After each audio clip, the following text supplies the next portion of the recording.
G'day and welcome back to another episode of The Experience. You're here for the first instalment of Fire in the Booth. You know what it is, we're pumping out more content. It's time to go to the next level.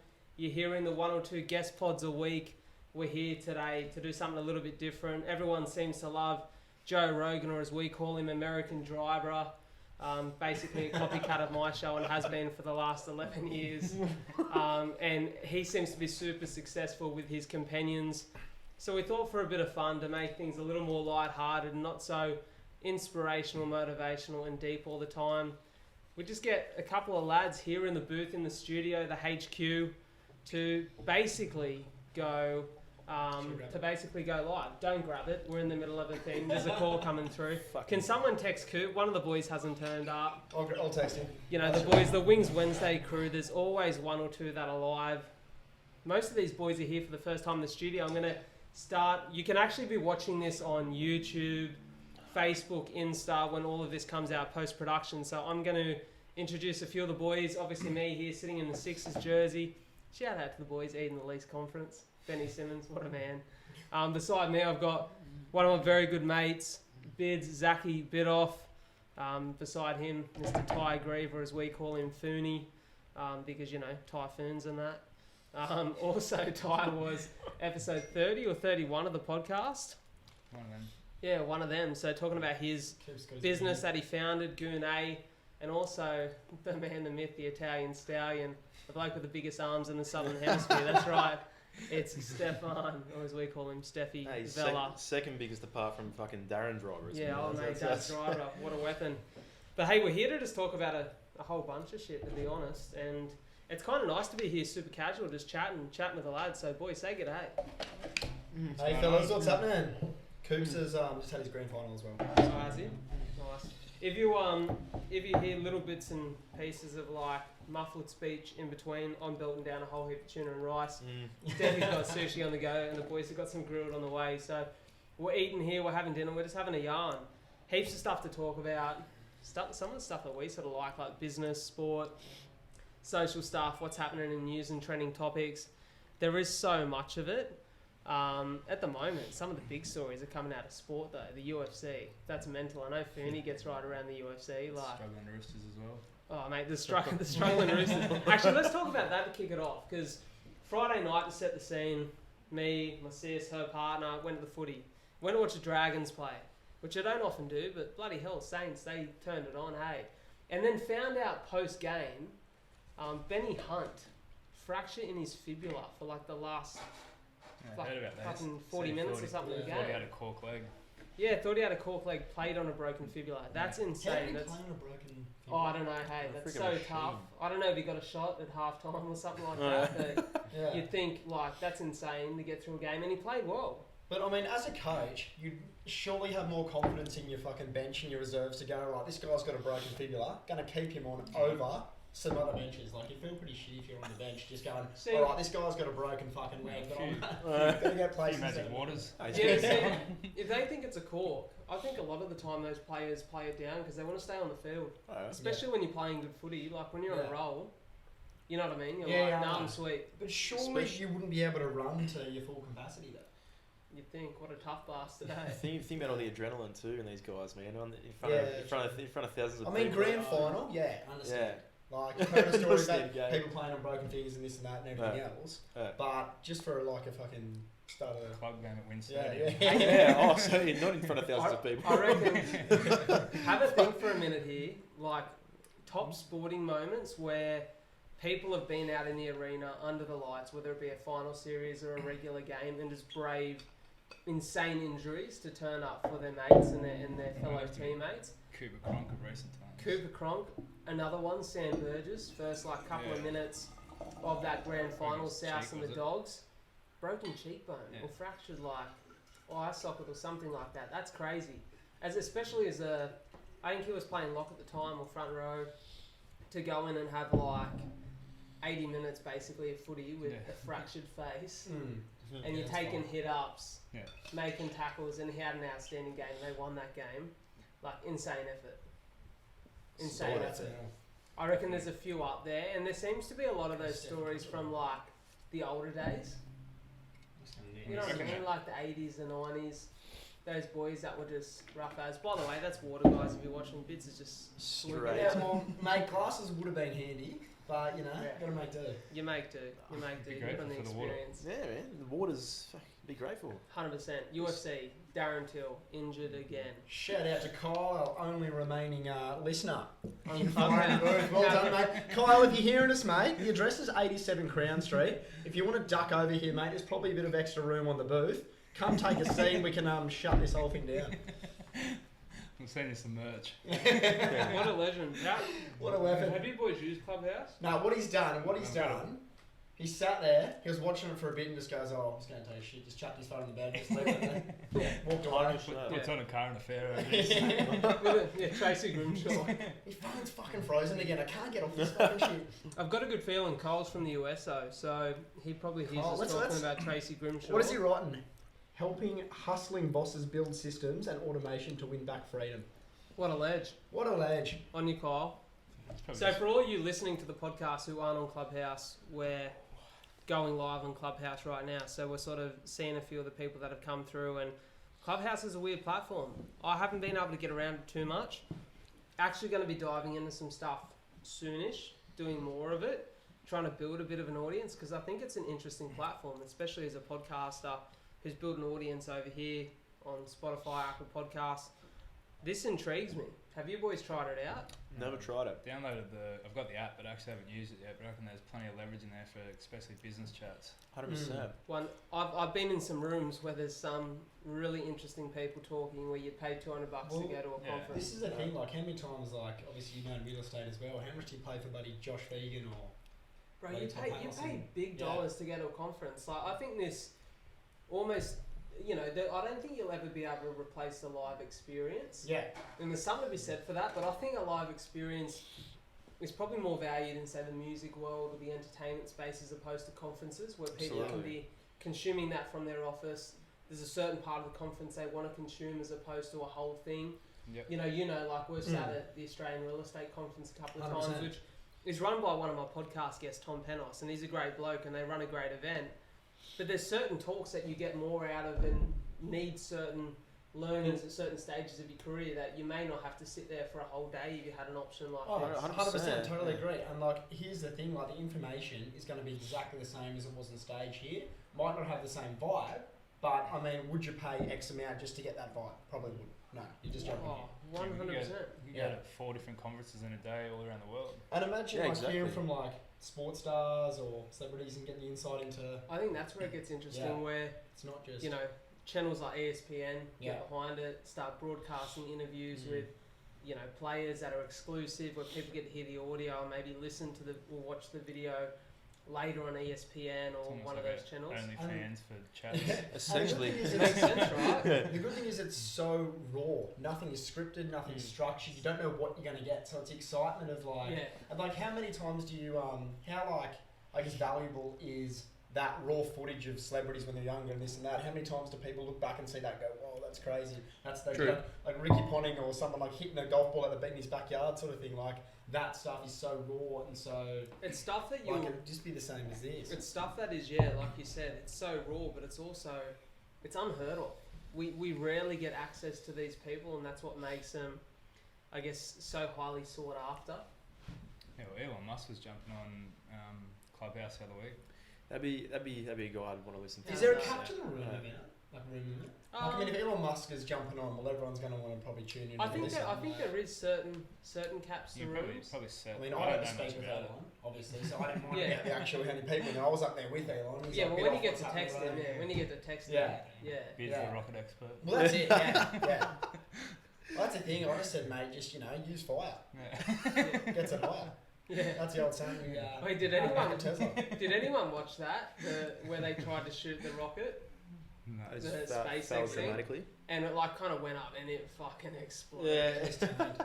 Like when it hit the ground, everyone was like, like cheering, and the next minute you see it coming back down, everyone's like, oh no. What is the costings of one of those? Like, is it like? It was Shitloads. expensive. It Like, was are we talking like 200-300 mil? Someone Are we get that talking up on Google right now. More like $1 billion? More We're talking a couple of bill? Computer. Because let's say if you got like 5-10 billion on that, you're like, oh, there you No, it go, wouldn't 10 be bill. billion. It wouldn't be that much. Yeah, It'd really? be not 10 billion. No, not Well, 10 billion. Correct me if I'm wrong, but Yeah, no, I reckon reckon you'd be in Not a that couple much. of. I reckon about 500 mil or something. I don't know. I'm gonna search. Yeah. out I don't this know. now. I'm just That- literally yeah.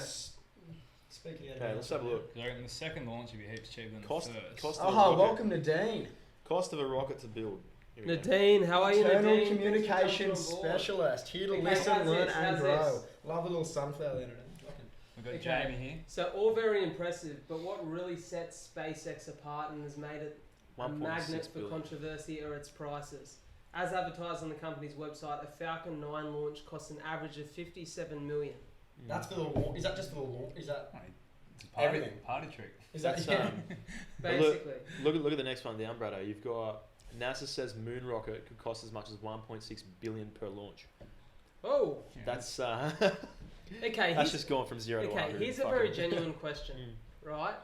Let's say this all happens. I heard Elon on Joe Rogan's podcast, and he spoke about space travel being quite possible in the next 5 to 10 years. 100%. Right? Would you? Let's say it was cheap.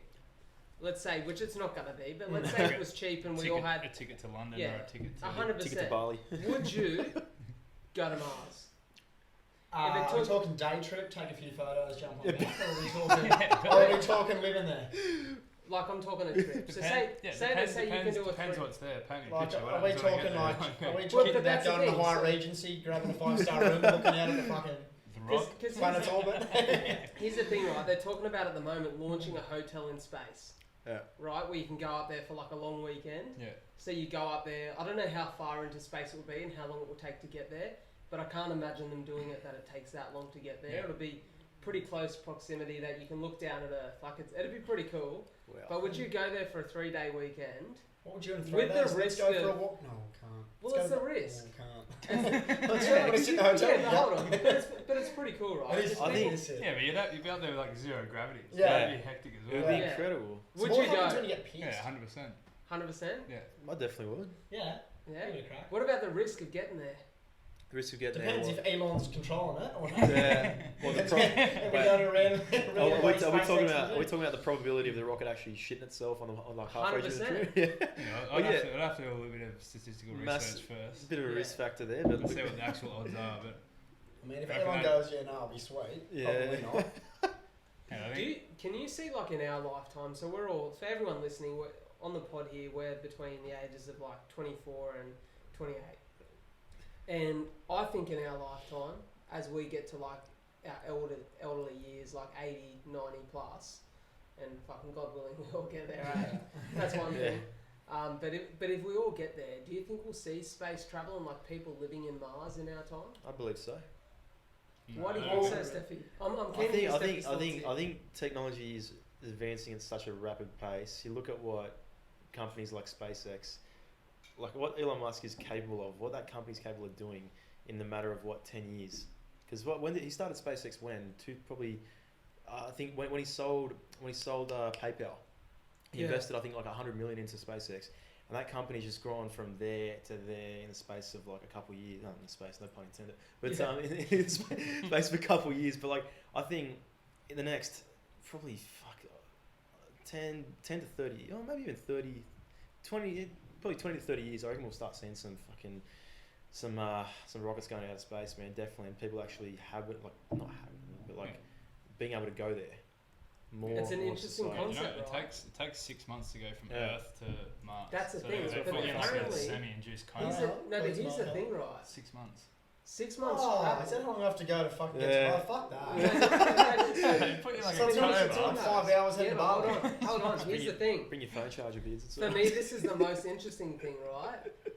You go from space, or from Earth, to Mars through Yeah. space 6 months. Yeah. However, I think there's like 6 or so month period every 2 or 4 years that you're allowed to travel it, because the Mars has to be in line with Earth Oh, yeah, true. to make the trip possible. Yeah. Otherwise, you have to go around the sun. Yeah. So there's only a certain period of time every 2 or 4 Oh, so years. 6 I think months it is is. the actual. That's the minimum distance. That's Yeah. that's the Once minimum every- distance. But you can only I the hate to trips miss will your be flight. planned, so Yeah. that will be. It's interesting, right? Because it's very probable that in our lifetime, to set up the civilization that they want to set on Mars, we will know people who probably get sent to do that sort of thing. 100%. Like, and there'll be engineers, like Lucky Fooney got out of Yeah. Lucky Fooney put away his engineering degree to so start a just- goon company, eh? Seeing this one coming. No. Yeah. Well, that's Yeah, the you've read thing. the That's play the early thing. on. He doesn't have to go up there. He can just give him a box and go, "Hey, can you just do a fucking selfie on there and just like Yeah. when You you're in gotta space?" start planting some First vineyards. goon down cast Mars. to the to space. Moon goon. There's Moon kind, goon. there's kind of an opportunity though, right, for everyone who feels like their ideas are stolen down here on Earth. Like Start to go up and again. be the first person to start again on Mars. Start Guys, got an idea. Start 4 pa- wheels. just painting everything. Called a Yeah. car. Paint everything. They're like, how do you make it? Like, fuck, I didn't Oh, think that fucking far. I Yeah. don't know. Yeah. You just, you know, And I got the bit paint. of metal and Yeah. a few wires and shit. I'm really interested to see how it plays out because I think, you know, we've all seen those movies and those shows. One show that I've been watching on Netflix, which is in a season break at the moment, is a show called, what's it called? This is great podcasting, hey. I can't even remember what it's called. It's got Hilary Swank in it, and she's like the lead astronaut, and she's leading a team of astronauts from around the world to travel and set up a Magic school bus. civilization on Mars. Not quite. Similar though. Yeah, But it's a great show. well, but Magic it Magic really- School Bus? Yeah, or- Magic School Bus. Yeah. That and Sesame Street. Yeah. But it really paints a picture of like this is becoming kind of it's going to be what it's probably a really normal topic in 5 years, 10 years. Absolutely. And I can't see the world's elite. Like everyone says, Schoolies Oh, to well- the moon. well, yeah, school is to the moon instead of the Gold Coast. Yeah. Gold I go to the Coast, moon. Gold Coast tourism is going fuck. How Fuck, are we gonna do yeah, this? how to compete with the moon. Yeah. You know what the thing is though? Everyone keeps saying it's going to be a thing for the elite because tickets will be so expensive. But I have to question that because I go, what person who's worth a bill here or a couple hundred mil or even tens of mils and has successful business, successful ventures here on Earth wants to take potentially 2 to 4 years out of their life to go to Yeah. the moon, make no money. Obviously there'd be an ROI when you get back because you've got this story It's to just a sell and massive tell. flex. Well, Yeah. that's But the thing, dude. Like when you You may not make it. well, that's the thing, dude. If you travel, most people, well, not most people, but a lot of people do travel to escape where they're at the moment because they either need a break or just needed some, I guess, relief Yeah. of wherever they're at in life. And if they're doing so well, which most of the elite are, if they're making X amount of money, like they'd feel quite successful within themselves. If they're doing quite well, do you reckon they would want to go for that 4 years? And what happens to the Maybe. price of tickets and everything if one person dies straight up? True. Oh, What's going to happen then? Like, It is it, would do you reckon change people would go, hey, I still want to give it a crack and risk it? Yeah, I think Or planes like- crash not all the time, but how many people have died in planes over the duration Yeah. of Yeah, that? True. yeah, true, That doesn't affect the prices. true. No COVID on the moon though. But I think like the hype. Oh, yeah. Imagine the Yeah. hype of being like one of the first few people to go on a rocket to outer space. It's a big Hey, flex. The hype here's on that. okay. You know, you'll be in Yes. textbooks. I reckon for they just need to years. go tag 3 friends Yeah. and put on Yeah. a story. Hey, Tag yeah, here's Yeah. hedge your bets. Dana Yeah. White is surely the first person to start a fight or like a 100%. sporting A fight event on the moon, on the moon or on Zero Mars. gravity. Mayweather. Yeah, yeah, Yeah. 100%. 100%. So yeah, zero gravity. That's the only time I'd fight in Ghana. I still wouldn't. Yeah, still wouldn't hurt. Still No wouldn't be chance. itching. You just keep flying. Tumbling You around. go from Mars to Earth quicker Yeah. than you would have in plane. How scary was that knockout? Did you see that? Yeah, Oh my god, yeah, it's a scary dude. it's very scary. So I was back in Stipe going into it. Same. I had so It's many like, multis. oh, I'm what's- broke as fuck. I what's needed the those fuel? $5 multis to get up, eh? Once a few in Ngano's highlights in his previous fights going in, I was like, he's not the text. He just throws from the fences and hits them, and they go to sleep. Mm. I was like, I don't think he's gonna be able to do that with Stipe. And he comes out a totally different fighter. He and outfought him. yeah, Like, outboxed him, everything. Out wrestled him. insane. Kamaru was in his corner for 3 days, but surely you can't have that effect in 3 Yeah, I think days. he's just one of them freak athletes. Mm. He could probably play NFL or could probably play any sport. His story's insane. Like his story of escaping Cameroon, spending years like trekking through the desert, trying to get from where was he? Where was he stuck? Right I at the think he was top of Africa homeless there. in like Paris for a little bit. He's homeless in Paris, but before he got to Paris, I'm not he sure. was in what's that fucking country when you go across? It's got Morocco. Egypt. Morocco. Yeah. He was in Morocco trying to get across to Spain, I think, to get up to Paris. Hmm. And like the amount of times he got caught trying to escape, they drive him back into the desert and drop them off. Dump in the that? desert. Yeah, Man, so what are you because talking they'd hike across the desert, right? For like, so Francis Ngannou, the heavyweight champion of the Yeah. world right now in the UFC, he was in Cameroon, wanted Yeah. to be a professional boxer. Yeah. So he's like, okay, I'm going to Europe. So this is pre him making it big. Pre him making it Okay, big, right? gotcha. So, I thought you meant trying to get to so- the fight. bro, on the weekend or something. You're like he's running across this. No, just let him go. Stop booking a flight. yeah, no. So he literally was like, he Back to the desert. was lucky to get to Morocco. Yeah. Then they were trying to escape there. Obviously, they're illegal immigrants. Yeah. Every time they get caught, instead of them taking them to jail or something, they just go drop them back in the middle of the desert. Jeez, well that's his There's no- fitness. That's his fucking. Yeah. It's just like hitting a snake in Well, snakes that's and ladders. imagine that mentally, Yeah. bro. Anything's Like, easy oh, now. I did this to get to here. I'm not going to fuck it up when I'm in the ring. Anything 100%. is easy now. 100%. Anything is easy. Go on, Steph. I think he would think back of that every time he's gone into a fight. He's probably thinking about those moments like, "Fuck, you know what? I worked so hard to get here." He's got nothing to lose. He's got nothing to lose, man. Like that's probably what fuels his fucking passion, man, for that thing as well. 100%. It's like beard. When you're that ugly, you got nothing to lose. Oh well, man, you still pull miracles out, mate. Shout out to Stells if she's listening. And Yes, it's part of me as well, like Stells is like Just a heads up. This is probably going to be the biggest load of bullshit. no, it just sometimes I get a little bit worried in a sense, not all the time, just a little bit when I'm like, when she puts on her glasses and goes, oh, I can see way better now. I'm like, fuck, imagine what she's seen before, this giant blur. She goes, this guy's fucking hot as fuck. Jeez, I've hit the fucking jackpot with this guy. What a legend. Puts her glasses on. I'm like, oh, here we go. Just stand 1.5 meters away. Yeah, I'm like, yeah, man, yeah, no, sick. Go to bed. Flick off the light. So good. How long have you been with the Misso for now? Oh, would have been about coming on. It was 3 months the other day. You reckon you've got one of the most public relationships? Wait, in your life? actually, 3 months in. It was on the. On You the probably fourth. do though, right? Yeah, probably. Yeah, like you get around socials a bit. A bit. No, I guess when you're so happy doing what you're doing and you're sort of, I guess, loving where you're at, it's something that you sort of feel so confident in. Just and like when I'm spending 99% of my time with Stella, Comes my natural. Instagram's definitely going to be filled up with probably that. Well, you're Comes speaking natural. to 3 single lads here, so unless one of the other boys hasn't told us Yeah, Yeah, look, I gotta go, guys. Yeah. You've got the kids at home. Now, what is your on that though? What are your because I've chatted to a few other mates as well, and they're like, oh man, I've like seen so much of your girlfriend sort of thing, not in a bad way, but obviously like you said, it is quite public. What are your thoughts on, I guess, getting into a relationship and having that sort of privacy versus public sort of thing? I reckon there's going to be some mixed opinions here, hey, because like for me personally, I don't know, because I think I document so much of what I do because the podcast, I'm trying to grow this brand, trying to grow this little platform to be something big and something, you know, eventually global, that I spend so much time on social that I found lately, I guess everything in my personal life, I'm trying not to be too like focused about putting stuff out, because maybe for me it's just like I feel like I need that break. Yeah.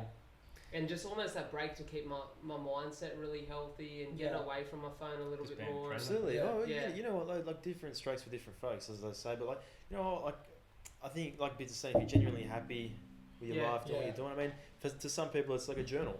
Yeah, It's well, like a journal for everyone's life. And I mean, you do what makes you happy, and yeah, that's all that matters, I guess. Well, yeah, like you said, like that's one of the main reasons why we make those little reels and stuff as well. It's because you can, instead of posting bloody photos all the time, you can just sort of collate everything and make one of those, and it's good to look back on and go, remember all those times, that was great, sort of thing. 100%. Yeah. I guess you've got to be really confident in where you're at, right? Oh yeah, 100%. Like that's the thing. Yeah. I mean, and look, I totally get people that want to sort of keep it a bit more private. Like obviously, it's a personal thing between you and them. Like it doesn't need to be broadcasted to the world. And I think there's two different ways of looking at it as well. There's broadcasting and being open and basically going into speaking everything that's happening behind closed doors to sort of everyone, and that's a bit different. But when I'm talking about being open and being, I guess, out there in public with our relationship, it's more so just a Breakfast, lunch. Yeah. No, it's more just I guess spreading that sort of joyous occasion, you know, like just that. Just a fresh poached egg. Yeah. Here's the thing, right? So people talk about social media quite a bit, and they talk about self-awareness, and they go, oh, Instagram's just a highlight reel. Well, of course it is. Yeah. Because, you know, I'm not going to post a photo of myself having a shit in the morning, but it happens. Like, but that's a reality, right? Yeah. So no one's going to post the worst moments from their day, because in their headspace at that time, they're not thinking about, like, sharing that moment with the world. Nor should they really be. Right? I think what it comes down to is self-awareness. 100%. Like, I'm thinking if someone goes, oh, fuck, like, what are you posting that on social for? Well, obviously it's upset you because for some reason that's not something you're comfortable with within your life, or something you're not happy about in your life. But that's fine. But I just think people have got to be a little bit more self-aware. And I shared something from Gary Vee today, who I'm a big fan of. I know you get sick of Gary sometimes. He says good stuff. He's got good points, but I like his post. It was talking about how not to get caught up in negative comments. And it was like, well, if you don't want to get caught up in negative shit, don't get caught up in the positive shit either. Yeah, Most people get a positive comment and they're like, oh, fuck yeah, see that? Someone liked this, or have this many likes, or this many comments, or this many followers, or all these people are cheering me on. Like, I had one the other week and this guy commented on my reel. I've got to find this. I can't, I'm on fucking Clubhouse. Shout out to Kyle. Man, you're a trooper. You're staying in there. I love you, bro. I had a comment where I'd literally put up a reel, and I'm trying to be open about this journey with a podcast, because one thing I find is it's almost a little bit glorified, right, where people have had, I guess, maybe the assumption that because I podcast full time, or 95% of the time now, that I'm just rolling in cash. Definitely not the case. This is a real struggle. Like, I went from making good money in real estate to really shifting my life and chasing purpose and passion and doing all those things. So I'm trying to be open, because there's a lot of people who are going to me, oh, I want to quit my job and do similar to what you're done. And I'm like, well, I 100% know that I love this. This is what I want to do. So be certain, because times are tough. So I put up a reel basically saying, times have been tough financially, but one thing I wanted to say was a massive thank you to the community for the support, because I put up a podcast saying that, hey, struggling through some shit at the moment, but it's proved to me that I love this more than anything, because I want to keep going. One dude messaged me, right? Now, I met this dude at the gym, and I sold his apartment. He's a lovely dude, right? He reached out to me and was like, hey, bro, I listened to your podcast. Can I send you a couple grand? And I was like, serious? Mate, you're an absolute legend. I was like, bro, you're an absolute legend. Yeah.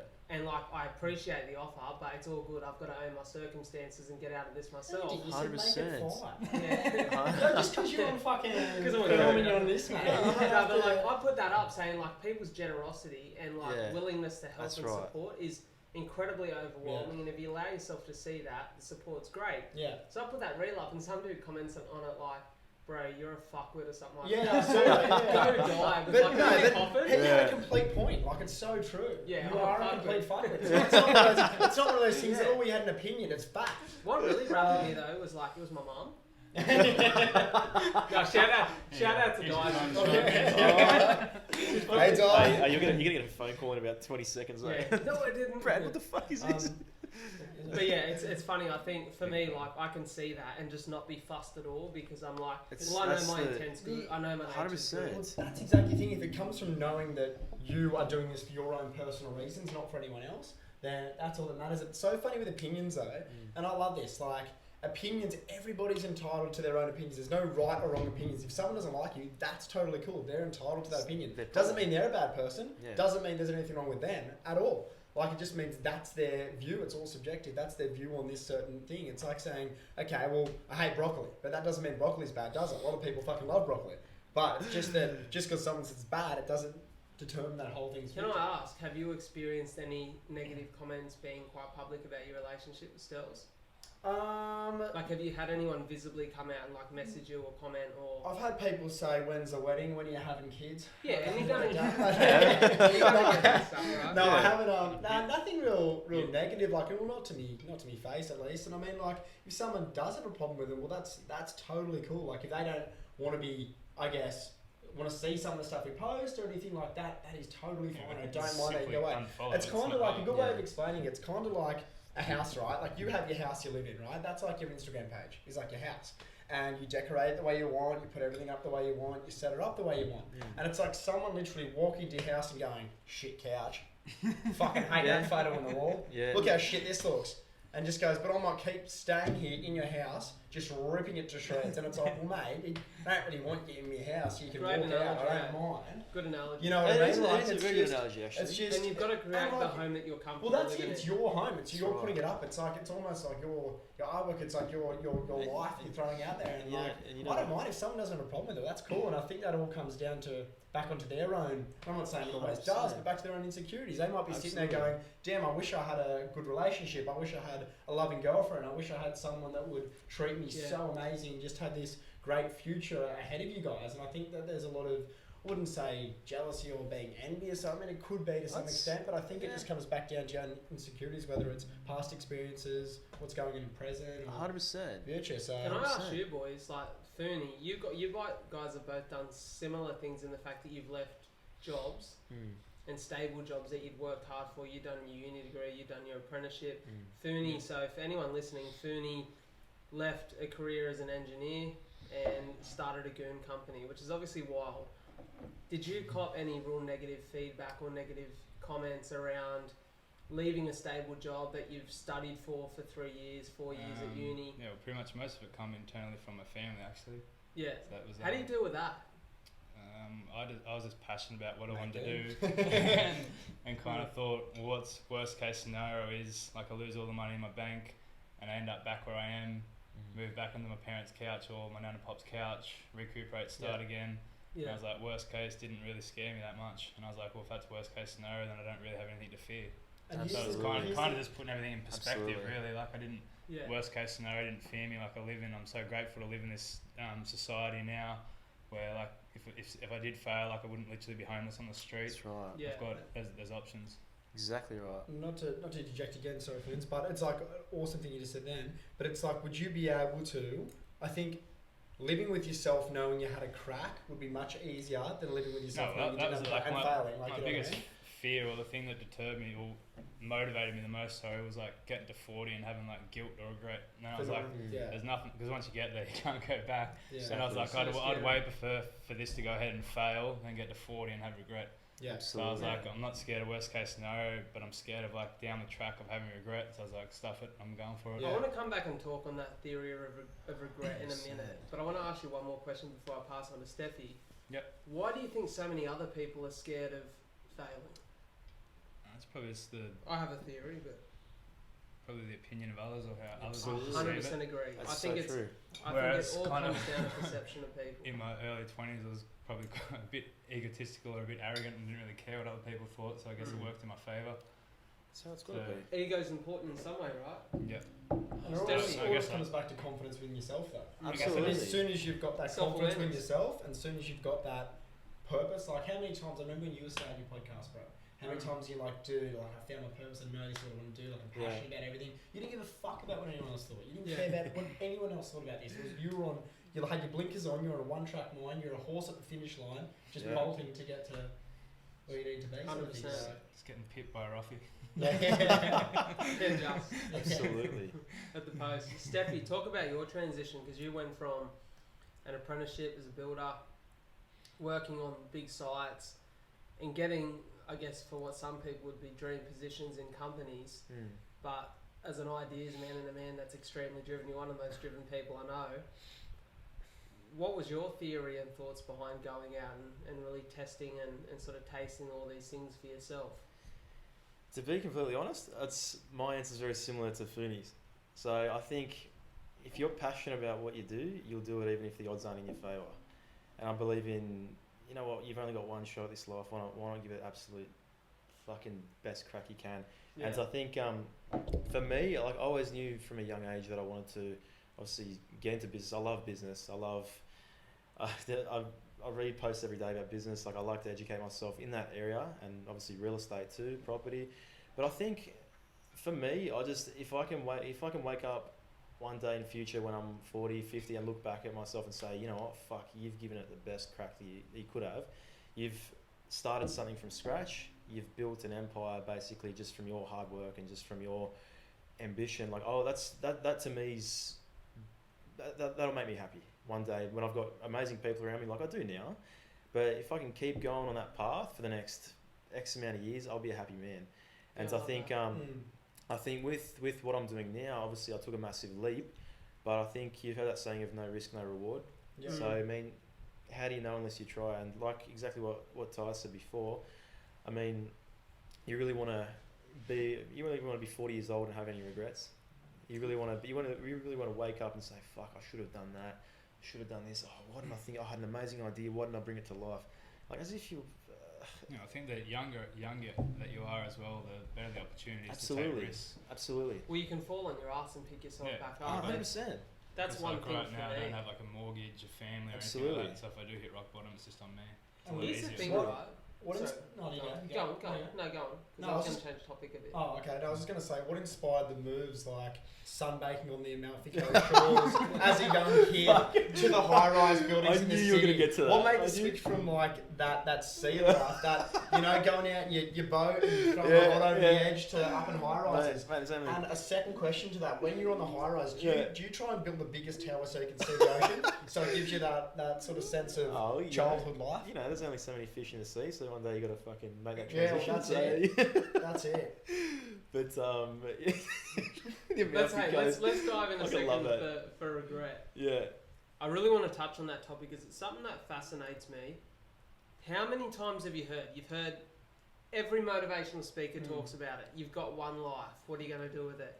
You see it in movies. You have experiences in your life where, no pun intended, I got one fuck do you next to experience?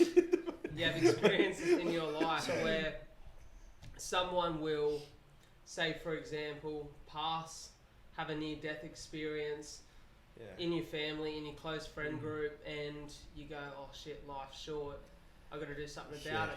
But how, like, for some reason, that understanding of that just there, that life is short, it's a one-time thing, that I've got regrets, I'm not doing exactly what I want.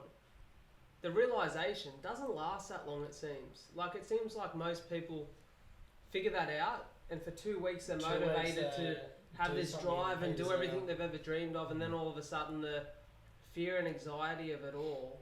I think it just just comes seems to back to crumble them the again. external influences, dude. Like, I mean, like, you got for that 2 weeks, you're in your own head, so something might have happened, and it's you controlling that thought. It's you going yes, yes, Yeah. yes. But when you hang out with so many people and they're all living life a certain way, well, then you're going to slowly blend, I guess, technically back into that, like, subconsciously without you even Absolutely. thinking. One crazy thing I heard the other day, and it's gonna, I don't know, it did a bit for me, and it was nothing major, but I was like, whoa. It's like, and you guys will be able to relate to it because of sport, and I think that's why I related to it. But how is it when you think of like maybe your parents or some people that are older, they're in their final quarter?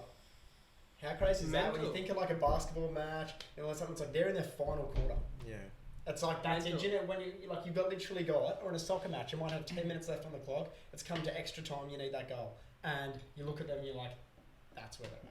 Yeah. I know. For me, I was like, fuck. No, you know, That's what you he's know, at, dude. That's all they get up to. You know what? Yeah. You know what's it's so true though. It depends how you look at it as well. Like, I think for me, I touched base on this topic not long ago with Brad. About like the car accident that I had a couple of years ago. That really, honestly, that's been a massive driving factor for me ever since.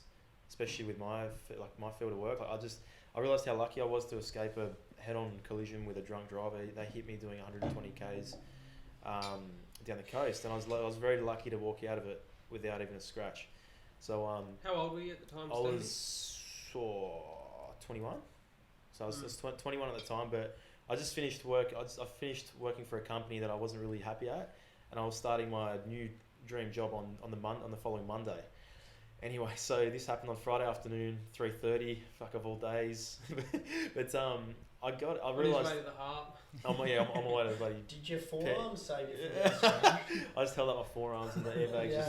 something. Pop But no, but I think you realise how lucky you actually are when you're able to walk out of something like that and say, fuck, like these other guys involved, they were all airlifted to Sydney Hospital, and they all got they had plastic surgery done on their faces because their faces got smashed up pretty bad. They had ruptured spleens, stuff, and that's what I mean. I got told by numerous people that day, oh, fuck, you should be buying a lottery ticket, this and that. I was like, fuck. So you're good luck going. But you know what? That made Maybe me. a car. I woke up. Yeah.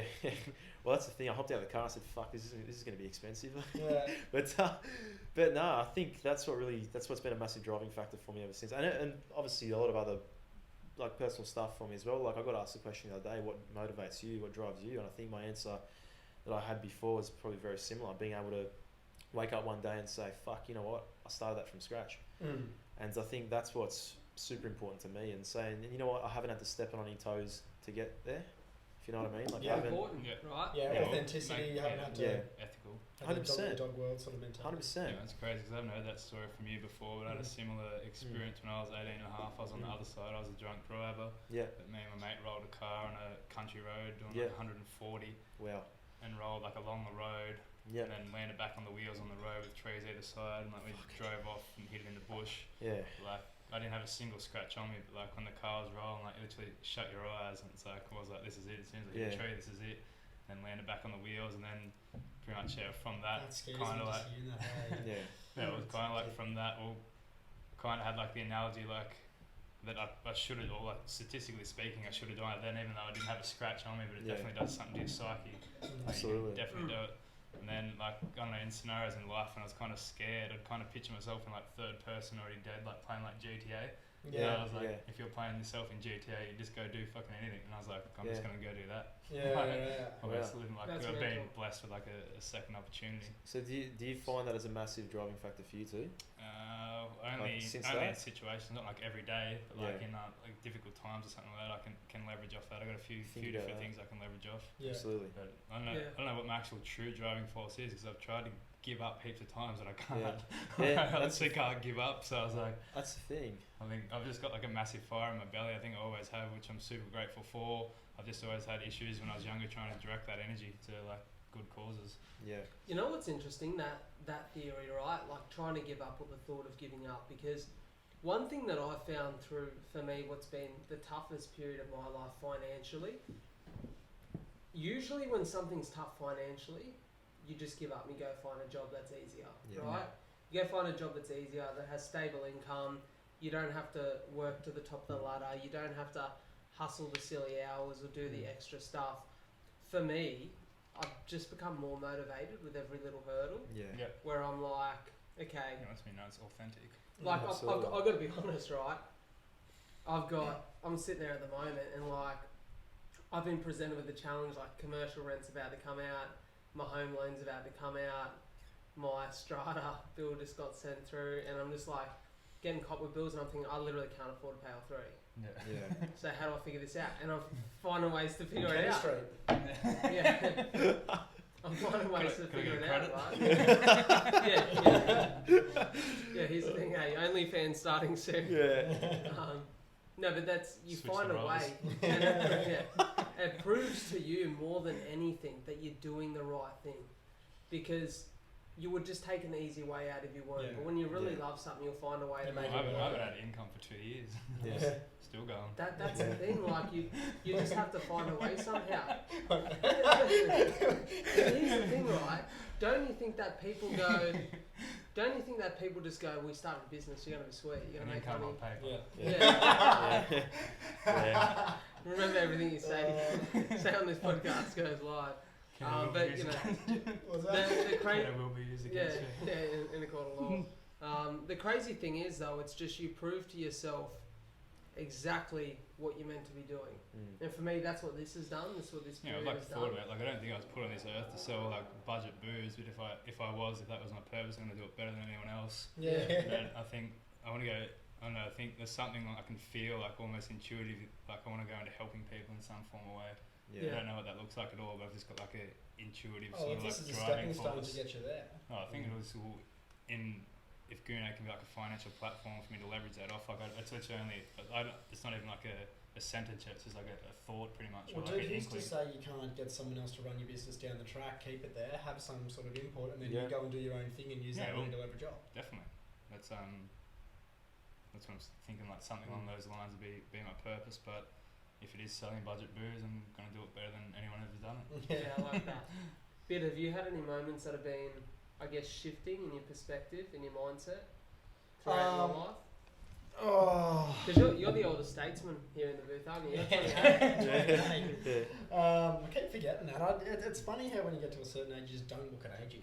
It's just Yeah. like, it's crazy. Oh, we see it. Oh, mate. Fucking Yeah.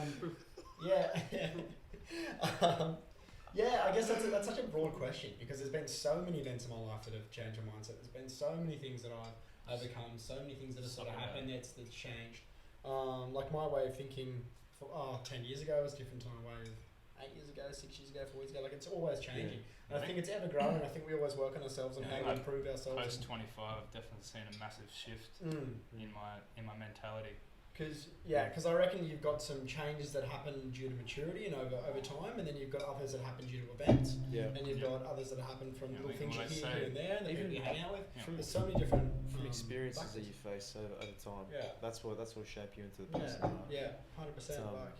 But I think everyone's without going into too much detail, I think everyone's had that one instance, that one big instance in their life that's been like, well, that's kind of shape me in one way or another. And I think a lot of people generally do grow from that, and you sort of back on that time that, wow, I got really sort of grew from that, and then the rest just sort of comes on the way with working on yourself and here and this and that, and it just kind of goes from there. But no, I'm feel very fortunate and grateful that I have the mindset that I do and the perspective I do on life and where I'm at. Feel very confident with where I'm at, and I'm really stoked with the person I am. I wouldn't change a thing. And I guess people are going to see, I'm not going to give anything away, don't worry, I'm not going to throw the ball here, but there's some exciting things happening in your life soon that I think will show that. Yeah, 100%. Yeah, it's been, they go into too much detail. There has been something I've been working on for, 6 odd months. So I was a mortgage broker for some time, but there was something in the background that I was spending a lot of hours on and working heavily on. And I think it got to the point where it comes back to purpose, and I was like, well, this is something that I need to give 110% to, and in order to do that, I had to obviously, sell your house and quit your job and maybe part of your little brother and really threw everything into this in order to, as I said, give it 110% and go along the way. And like you said, it's one of those things when you know, like money doesn't come into a thing. Like the biggest thing I heard was how much my expenditure was on it, and people's view on that going, whoa, that's crazy, like as if you'd do that, as if you'd give this up, as if you would, because for a lot of people they're so, I guess, institutionalised in their mindset, they're so got that sort of consumer mentality where you have to work your 9 to 5, you have to do this, you have to do that, and if it's not something that's in line with that, they're shook by it. They're like, whoa, how come you're doing that? It's crazy. But for me, this just feels, I'm so content with it. Like I did not feel one bit nervous doing this, and I think it comes back to being passionate about it. Like you said, like when you were in when you started doing podcasting, you didn't give a fuck about money, you didn't care about this, you didn't care about anything. You're like, this is what I want to do, and I feel that I'm in that position now, and I wake up each morning with that excitement that I guess we get when something amazing happens. I feel that constantly now. Like I feel that just never ending sort of thing at the moment. Good feeling. It's great. Yeah, it's awesome. It's awesome. So it's one of those ones where you just really want it all to happen now, and it's just there's so much to do, and you're like, I just want it done. But it was kind of like when I was at the crossroads of engineering. I was like trying to do start a business and be a full-time employee, and it was just way too much for me. And I was like, I'm better off whole-ass on one thing than half-ass on two. Yeah, exactly. 100%. 110%. Double down on something. Isn't that? I know I've read Matthew McConaughey's book Green Lights, but there's a quote from that book. Yeah, you listen to it. I just finished it. Yeah. What's that quote where he says, like, he rings his dad and he goes, "Dad, I think I want to drop out of college and go to film school." Oh, and his dad says something he doesn't expect. His dad's like, "Well, if you're going to do it, don't half-ass it." Half-ass it. And he goes, and so like that was Dad's way of saying, "Yeah, you got my blessing." It was that approval, that recognition that go have a crack. I think that's something my parents have been great with, is like supporting everything I do, because you can imagine like my dad's 55, my mum's 50. They come from the generation where a podcast wasn't a thing. And like now I have to show Dad how to listen to one if he wants to listen still every week. Like and Mum's like not great with tech either. So for them to like back what I do, I think is huge credit to them. It is. Because it'd be hard for them to wrap their head around this and how you make the money and how you build the brand and the business. It's just a new school radio sort of. It is, isn't it? And how much value and appreciation do you put on it? Like that's one of the things, like shifting mindset, like you said before. When we were younger and your parents were like, yeah, you can go do that, you're like, oh cool, I can do it, great. And that's where it sort of ended in your head. But now when your parents are like, when you say things like, wow, with so much appreciation for you letting me, I guess, well, you're going to do it anyway, but go on these sort of ventures and opportunities that you sort of want to do. And just having that approval just makes you feel so much better at everything. Like you said, my parents have been the same. Bit of validation. Yeah. A bit of validation, especially from people like your parents. I think that goes a long way. It's just almost like it's that. Just like your team backing you. Yeah. It's just like, I think that's we're in this together. 100%. Got your back. As long as you got their validation, their blessing, man. I mean, it's it's huge. yeah. It's invaluable. It's awesome. I've got a question for you all, right? So, knowing what you know now, like obviously we're quite young, and you tend to ask this question to people who are in their 40s, 30s, 50s, but knowing what you know Not now, far away for bids. if you could... What is this Uber? What is this? The boys have got driver food. doing? The boys have got food. Dead coming. set. It's you're supposed to. He's still 11 minutes late to the bloody. I was gonna say, Restaurant. he's a bit What's late. Stitch Up? Classic Mate, Stitch Up. can't wait for a soggy burger, mate. Free Classic delivery, Stitch mate. Up. That's what it costs you. No, so you boys, Nothing's right? free. Knowing what you know now, Mate, you had no reception. if you could go back to like say 17, 18, you're leaving school, you're just about to dive into study, would you go back? No, I would just start. What do you mean to start, redo what we've done? Yeah, if you had the opportunity to go back knowing everything If I you could know go back to when I now. was like 10 or 12, I just would have Wait, started everything I know businesses. Well, you're talking like I know about Bitcoin. Okay, so there's no financial gain. No financial gain going back. Would you go back for the experience? I would go back and do what I'm looking to do now. Like go back and if it's everything I knew now. So I've been through real estate. I've been through mortgage broking. I've been through all those experiences that I've had with relationships, friends, family, everything. 100% I'll go back because then I've got like extra years to start the project that I want to work on. No, Yeah. With knowing a that better I question: if you could go back, what would you change then, or what would you do different? Yeah, I like that. Elaborate on that. What would you do? another one different? that we'll get to before I forget is what would you tell yourself 10 years before from now? Okay, let's do that. Let's make it a two-pronged approach. Going back now, at your age of 28, if you went to go back to 18, And what I'd what tell would you myself. change and what would you tell yourself? What would I change?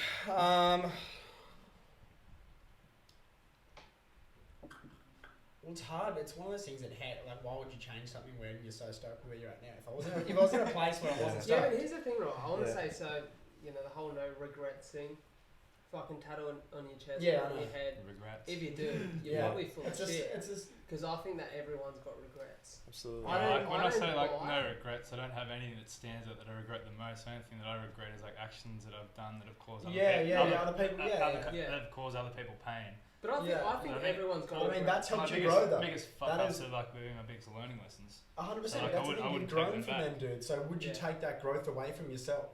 No. Exactly. Definitely Yeah, but I think there's still an element of regret there. Yeah. Oh, there is. There's some stuff Like that for everyone's done that me, you're for me like, personally, fuck, if I awful, look but- back to All open things up, considered. I'll open up about it first. Like for me to look back, what I probably regret the most is like my later years of high school, Actually, go on. where I probably didn't. For a guy who was super confident at times and super out of my shell, and like I was actually speaking to a girl I went to school with, like for my whole life, just the other night.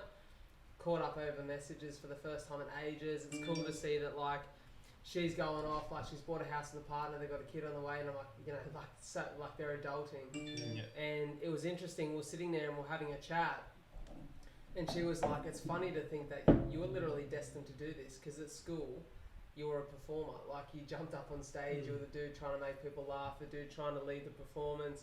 You were the guy that just wanted to be the speaker, the actor, the everything." And to see you doing what you're doing now, it's kind of what you were born to do. But I went through a stage in the later years of high school where probably struggled with my skin a little bit, which killed my self-confidence a bit. And at times I kind of shadowed away from who I was because I was worried about what the other people around me thought or how they perceived me. It's hard Not at that about what age, they but thought of my character. Like I was so strong-willed. Like as you guys know, I've never drunk because of my liver. Never taken drugs. I've never been into peer pressure. Like that's never got me. But for me, it was probably a little bit of internal and self-doubt. I'm a sucker That for now pressure. is, yeah, well, see, that's the differences in people, right? Where, like, for me now, you know, obviously you're always going to have inklings of self-doubt where you might second-guess yourself for a second before you dive into something. Yeah. But I'm a pretty confident character now. You know, I don't mind putting myself out there or being in uncomfortable Yeah, it's situations. not like an erratic thought. Do you reckon there's a link between being insecure and peer pressure? I reckon probably, for sure. For sure.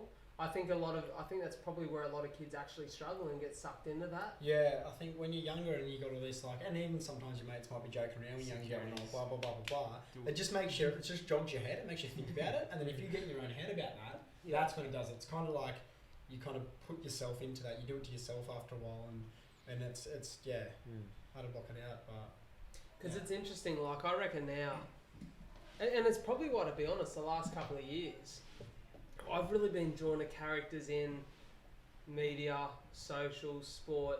Like, I watched The Last Dance last year and was fascinated by Dennis Rodman. Not because he was a great rebounder or he could go on a Vegas, like... 87 Kenny Street. Like, yeah. Well, he could go... That guy could go on a Vegas bender, come back and play the game of his life. Love to see it. So all that stuff is fascinating, right? Where you look at the difference in sports culture now. Yeah. But I look at a guy like that, and he spoke about in that documentary how, for him, Madonna made him really comfortable to just be who he was and allow him to dictate how the world's seen him. Yeah. That fascinates me because I think that guy, like, to put a wedding dress on and marry yourself, it's not it's not on my plans for the next 5 years, but it takes some fucking courage to do that, right? Yeah. If the podcast doesn't work out, it's the next publicity stunt. But it takes some courage, right, to really, truly be yourself. To marry yourself. Yeah. To marry yourself, like, I dyed my hair leopard print at the start of the year, copped a heap of shit for that, but, like, didn't really give a fuck. Like, it takes confidence. It's all these things that builds confidence. But once you're at that stage, it's just the most incredible thing ever. 100%. It is, like, unstoppable. Like, you're literally, it's dangerous. 100%. You know what? Like what we were saying, you go back 10 years from now, like 18. You think about yourself. You look at yourself when you were 18 and say, "Fuck, there is so much." Like, look at how much I've grown. Just based on experiences, life events. I mean, relationships. I mean, anything. I mean, they're shaped you into the person that you are now. Like all those experiences. Like you look back and say, if there was any advice that I could give myself when I was 18, it'd be just fuck, hang in there. Everything's gonna be alright.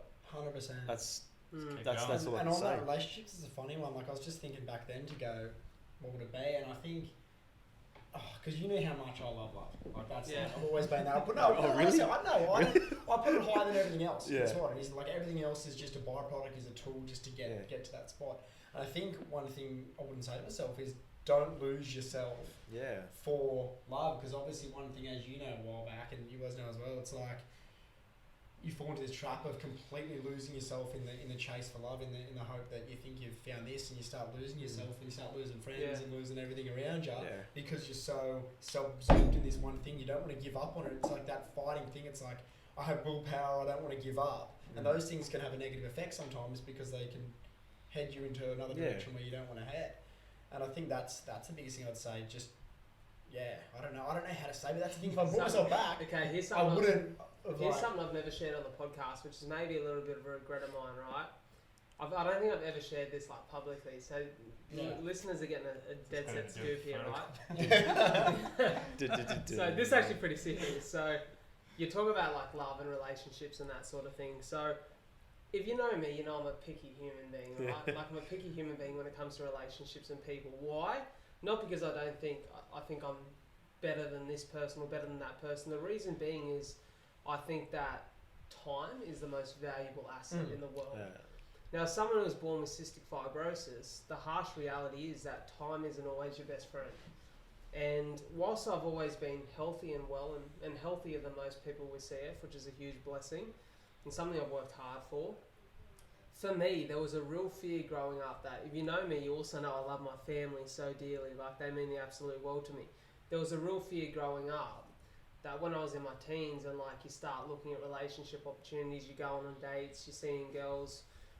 For me, I was always like, well, if this person isn't 100% the right person, and I enter a relationship and spend the next 2 years with them and realise I've wasted that time because it's not working out, and for some reason I got sick or unhealthy, then I've just missed 2 years with my family. And that was dead set my mindset. Which is so harsh looking back on it, because it probably cost me a lot of opportunities with really great people, and probably explains to a lot of some of the girls that I see back in the day why I sporadically changed my mind about whether I thought we were a good idea or not. Because for me, that was a real struggle to get around that mentally. You have to be picky though. I've always been a massive believer of being picky. But for me, it wasn't being picky. It was talking myself out of it in case if I got sick in a year and like missed a year with my family.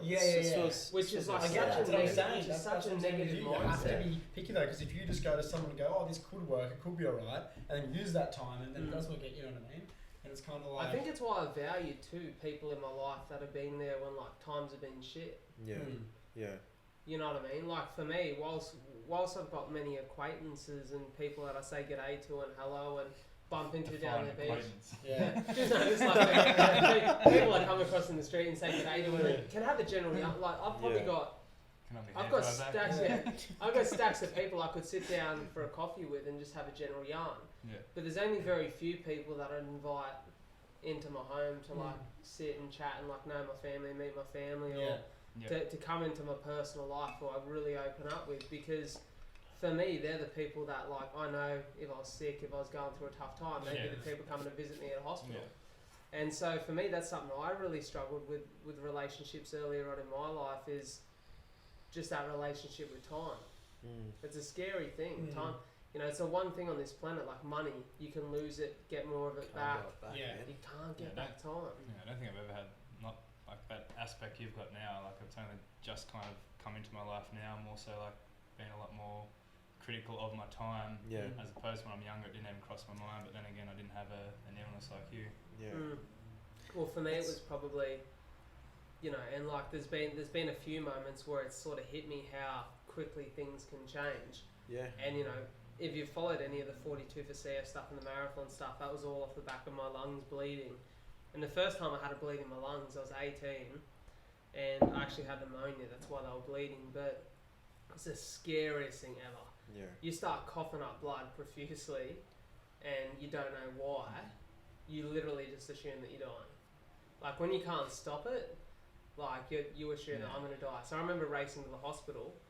My dad was driving me, like I was just sitting at home because I'd been really unwell and had to go. I was supposed to go in for a surgery it was like a procedure where they basically band like veins or varices in your esophagus that are filling up with too much blood. And I couldn't go in because my blood pressure was like 100. My blood pressure was 190 over 100. They were like, mate, like that's like heart attack material. You need to go home. You need to be in hospital, but we don't have a bed for you. So they sent me home. They said, if you bring up any blood, there's a good chance that one of those vessels is burst and you're bleeding internally. So I start coughing up blood and think that's why. So I'm racing to and they're like, if you do, so you like, get sweet through me. Well, they're like, you get vessel. they're like, you get to emergency immediately because it's a matter of time. So I'm on my way to emergency, coughing up blood, thinking that Dad's driving me. I call my mum and my sister who are working at the same place, and I'm like, I'm coughing up blood, you need to get to emergency ASAP. And in my head I'm just thinking, I hope I get to see my mum and my sister when I get there, because like, I don't know what's going to happen. It ends up slowing down. They told me it's actually my lungs, and it's because I had a bad infection in my lungs. I had pneumonia. I lost like 9 kilos in the course of 3 weeks. Was sick for 5 weeks. Spent 3 of those weeks in hospital on 2 drips, 24 hours a day. And like the sickest I've ever been. And it was so, it was, for me, it was the first time a CF had ever affected me. First time it had ever really affected me, and I was like, holy fuck, this is real. I kind of got away with the first 17 years because I was so healthy. And then I've had those few episodes since, and the scariest one being just a month before the marathon last year where I coughed up a lot of blood. But every time you can't help but think, maybe this is the time it doesn't stop. And so it's like, for me, there've been like completely perspective shifting, life-changing moments where I'm like, fuck, anything can happen. You know what I mean? I watched a cyclist get hit by a car the other day. I'm like, thought he was going to die for sure, walked out of it. Scratch on his knee, Northgong. Fully witnessed it, finished a run, and I'm running towards him, watching him through the air, thinking, I'm going to have to resus this guy with my dad and a mate of mine, Caleb. And I'm thinking, he's 100% dead. Got up and walked away. He lived Why'd you take his wallet? he lived 2 blocks away, and I'm like, I wouldn't. Did I just get out of that thing? Does it still record? Yeah, no. So Bids is just touching my phone. I just wanted to talk to your mum. She messaged and said, do you want to start on Friday? Shout out to Blake. I'm going out on Friday. Where you going? To your mum's house. I thought we'll keep going. I've been holding back on that. Sorry, we're holding back on the jokes. But, we can get a little bit out of hand. It was actually, we're talking about maybe potentially a little Dagwood session. Yeah, 100%. Yeah? Yeah, because it's been a minute. It has been a hot minute. It's been a minute since I've been at Dagwood's. I got Prezzo night. I got Prezzo night. Season launch for something. Yeah, that's why we organise it for that night. That'll work well with me. Yeah. But Brado, sorry to interrupt you, man. But I mean, that would play a massive role in like your outlook on life and who you invest your time in, man. Because I mean, knowing that any day can be different, and you might wake up in the middle of the night fucking coughing up blood. Of course, it's going to make you more what's the word for it? Grateful for time. Grateful And for it's all- time, yeah, and it's- and who you invest your time in.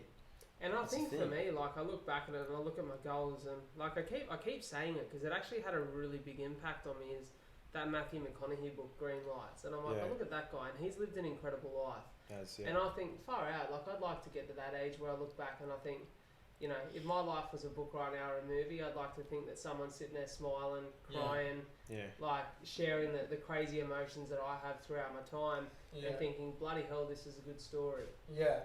But it takes really having a crack to make sure that it's gonna be. And having a crack at what you want. And like one of the biggest things out of Green Lights, which I loved, was when he when everyone saw him as the rom-com guy and was doing a lot of rom-coms. And he's like, Yeah. no, I don't want that to be me. I want to shift paths and go on a different path. And he had his purpose, he had his direction, he knew what he wanted to be and what he wanted to be perceived at, and he just knocked back 2.5 for an offer, 5 mil, 7.5, 10, 12. He got 14, offered 14.5, which he knocked back just because he was so set on this thing. I think it's And once again, like, it's admirable, right? Like It to is. take that route and to really challenge yourself. And yeah, one of the packs that I made to myself after reading that book is you see throughout it, he's got unbelievable honesty in the situations he's in. And I think that takes great self-awareness, but it also takes great confidence. So one of the things I've challenged myself to do this year is if I'm presented with a situation where I know there's something going through my head that I want to communicate, but I'm worried about what will that person think. Like if I'm sat, great example, if I'm sat across from a girl at a, having a coffee or having dinner, and I think I really like her, just be honest about it. What are you trying to figure it out in the back end? If I'm sat in a business meeting and I don't like the pitch, just be honest. Why waste any of our time? Yeah. Like, so true. and just that's probably why I'm sitting here sharing all of this now, because I'm like, there's stories to be told and there's life to be lived. Why live it at 80% capacity or 50% capacity? Because your fear of being honest is that the person sat across from you or sat on, in another room in their bedroom Again, that listening almost to this just ties pod back or to people's opinions or thoughts. 100%. Yeah, And you can say that you don't think about it or don't care about it, but to a degree, until you really become super honest, you do. but there's got to be a line, because I've seen you walk into Lima and go up to random chicks, especially ones with husbands and stuff, and ask them to come up and see your shoes that you're wearing up into your thing, and I'm like, dude, like, there's got to be a line. You can't just invite everyone you want to get with up to your bloody office. Like, it doesn't work like that. You've got to have some sort of boundaries. I'm so glad Mum's listening to this, eh? yeah. No, it's I just think extreme honesty and It's like, cool, Di. It hasn't been successful once. Continue. Yeah, it's good. It's cool. Just like I think being super honest, there's something to it, and that's my Yeah. challenge for this year: be honest and keep putting myself in really uncomfortable Yeah. Being honest situations. and vulnerable as It's well. great. Mm. It's like that thing. What did you say ages ago? You're like, be comfortable with being uncomfortable, and I challenged that, and I was like, no, dude, you should be excited about being uncomfortable. Yeah. Like, you're like, yo, it's not just a comfort thing. It's not like, oh, I'm okay with being uncomfortable. You should be fucking pumped. You should be excited that you're uncomfortable, because it's like, yo, this is going to be so much growth I'm about to have in this. Like, it's and it exciting. It's is. like next level. Let's hear It it. creates extreme growth. That's probably part of the reason I started doing long runs again, because I was just getting too comfortable. Mm. Like, go run a half marathon every Wednesday again and see how comfortable you feel. Yeah, Like, that's right. so I'm trying to challenge myself in all areas and aspects of my life again. So a question I've got for all three of you: are there areas of your life you feel you could be more honest in? More honest. Yeah. What do you mean? Like if you look back on a Definitely situation love you've had in this the is last day month, 3 of 6 months being sober. I like that. Mm. Why that challenge for me? I just got to the point where I can't keep lying to myself and saying it's not affecting my true potential to be the best entrepreneur that I can. Yeah, I love that. I've lost, That's pretty awesome. much lost the willpower to say no almost. Yeah, Mm. extreme That's ownership. awesome. See, that's some So- Jocko Willing shit, extreme ownership. I like it. Mm. What do you think that's going to be a real struggle for you, or do you think that you'll attach yourself to the? Well, I know within me that I can do it. It's just that it is going to be a struggle in the early Yeah. stages, I think. Yeah, more social struggle. You think? Well, like a little bit of addiction as well. Definitely social struggle. Just it's been almost like a habit almost for the last 10 Yeah. years. So that as well, and then kind of just the anxiety of thinking about it as well. Yeah, of course, of course. It's like anything. When you change something that's been so consistent in your routine, it's hard. Yeah. Like I always say, I respect people. Someone who's never drank, I've never had to give it up, Yeah. right? But if someone said to me, "Hey, I want you to give up coffee," for me, it wouldn't be the caffeine addiction. It'd be the addiction of like enjoying the taste of it. I'm Yeah. like, Yeah. well, that's such a normal part of my day to have a coffee. Yeah, we Yeah. could drink decaf. But like for me, I don't like like if I drink a 0 alcohol beer, I don't like the taste of beer that much. I only drink it for the effect. That's it. I get ya. Like, I'd There's prefer to drink plenty water than a 0 alcohol beer. Yeah, true. There's probably plenty of companies out that are doing not just beer, but like 0 alcohol wine. There's like 0 alcohol gins and stuff like that. Yeah. But I don't think it tastes that good to drink it without Yeah, that's the alcohol. thing, right? You'd be better off just having a Coke Actually, Zero. burgers, actually, burgers. Just be tasting juniper berry. Bit spicy. Yeah, I was gonna say it's got to be that. Yeah, it'd be probably just better to have like a Coke Zero or something, hey? Yeah. Something simple. Definitely. Have a fire engine or something. Yeah, exactly. Yeah. Fire engine. Oh, it's Still so the same big. sugar So high. what I was explaining is like, shout out to Vin Diesel, by the way, for driving past the studio in his WRX. Fucking hell. So loud. Just like that ability to be honest, is there an area in your life in the last, say, couple of months last year, maybe even the last few weeks or days, where you look back and you go, ooh, wish I was a little bit more honest in that situation? Honest to myself, or Honest to yourself, honest to someone else you sat across from?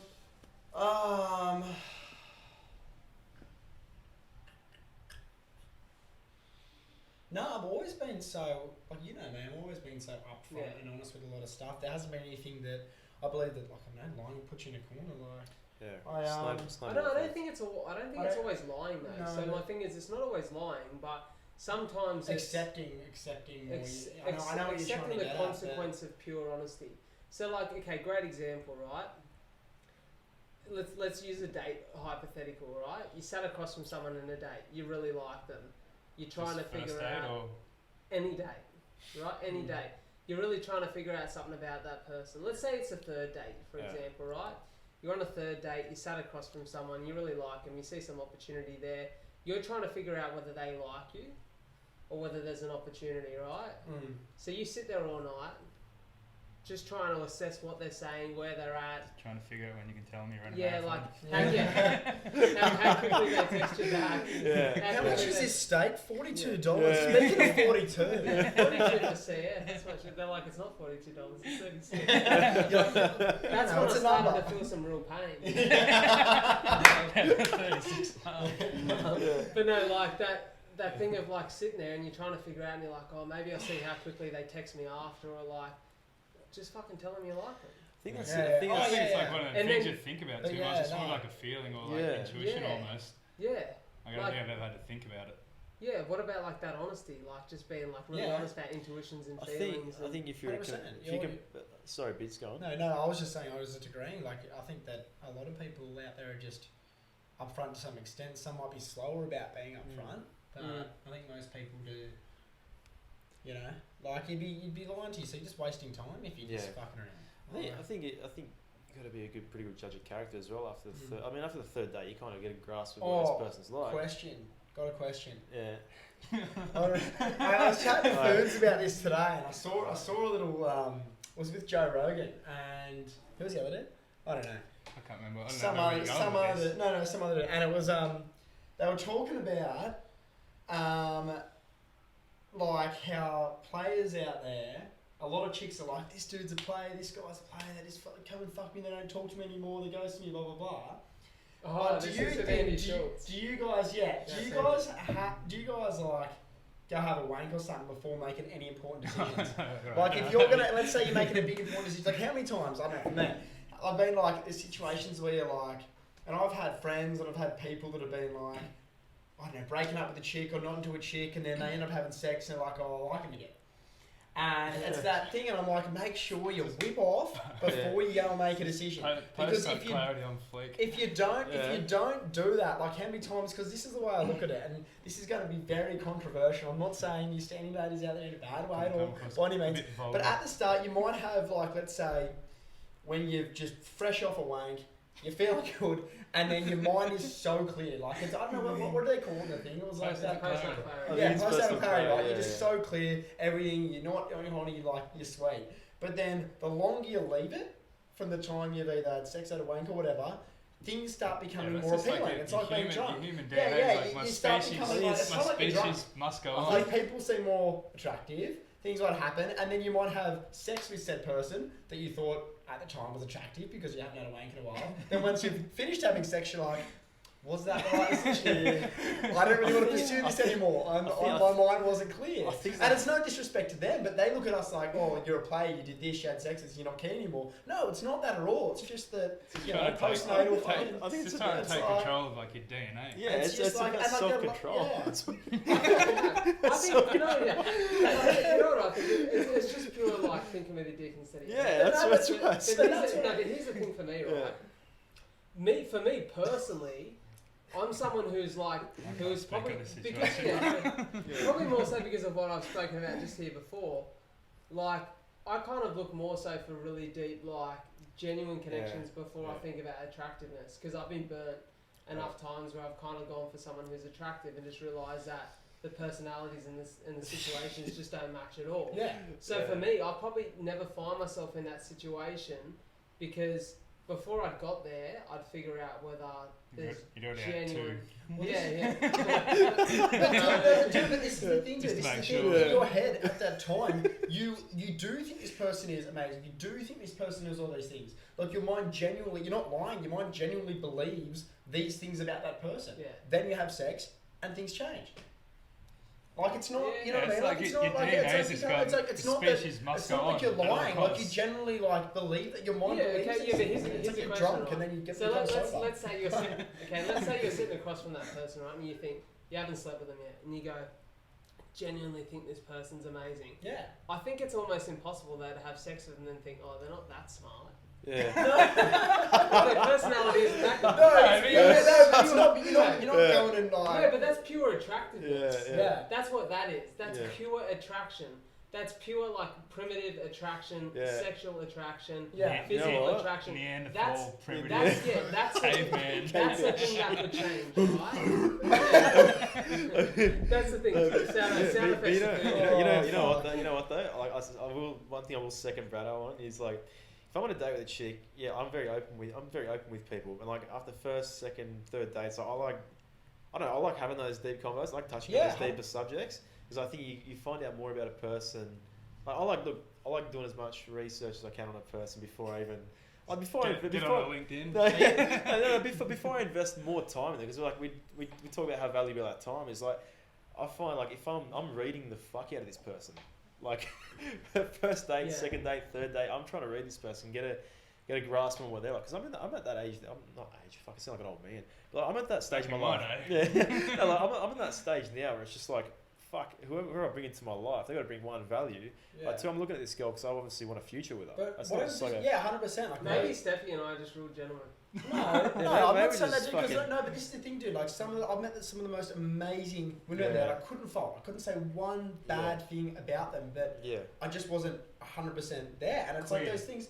The clarity. But it's like, no, but I mean, like, you sit down, you're like, and I think it comes like being so picky as well. Like, some of the people that you're sitting with, you talk to them, you discover them, you learn a lot about them. You're like, this person's amazing. So many amazing qualities, and then you go and obviously like go further with that relationship, whatever it may be, and you might start having sex, and you're like, actually, I realise this is probably not, This is not what I was... This is not what I was... No, but it's not your 100% feeling, and it could be the chase, it could be... I don't know. You know what that is? I think that's, one, the chase, but it's the lust. That's definitely lust, because like you think about it, lack of self-awareness. You're investing so much time into this person, and you're hyping yourself up, because every time you finish a conversation with them, you're hyping yourself up, saying, "Fuck, this person's amazing." When you fuck them, I'm not fucking. That sounded really. That sounded so raw. When you I'm sorry. I'm sorry. That sounded so raw. But like, when you do have sex with them, you just fire in the booth. Yeah. So, but there is an explicit can we label beep on that? this, by the way, kids. So, can we beep that? But like, what all I'm saying is, like, when you do finally have sex with them, and you're just like, oh well, hang on a sec, like all that energy is kind of gone now. I mean, look. That hasn't really happened to me before. I can't really say that, but I mean, look, everyone's different. But everyone's just like, I don't know. I think these days, everyone's kind of, no one really knows what love is anymore. Yeah. I think everyone's kind of like, unless you're Zach Biddulph.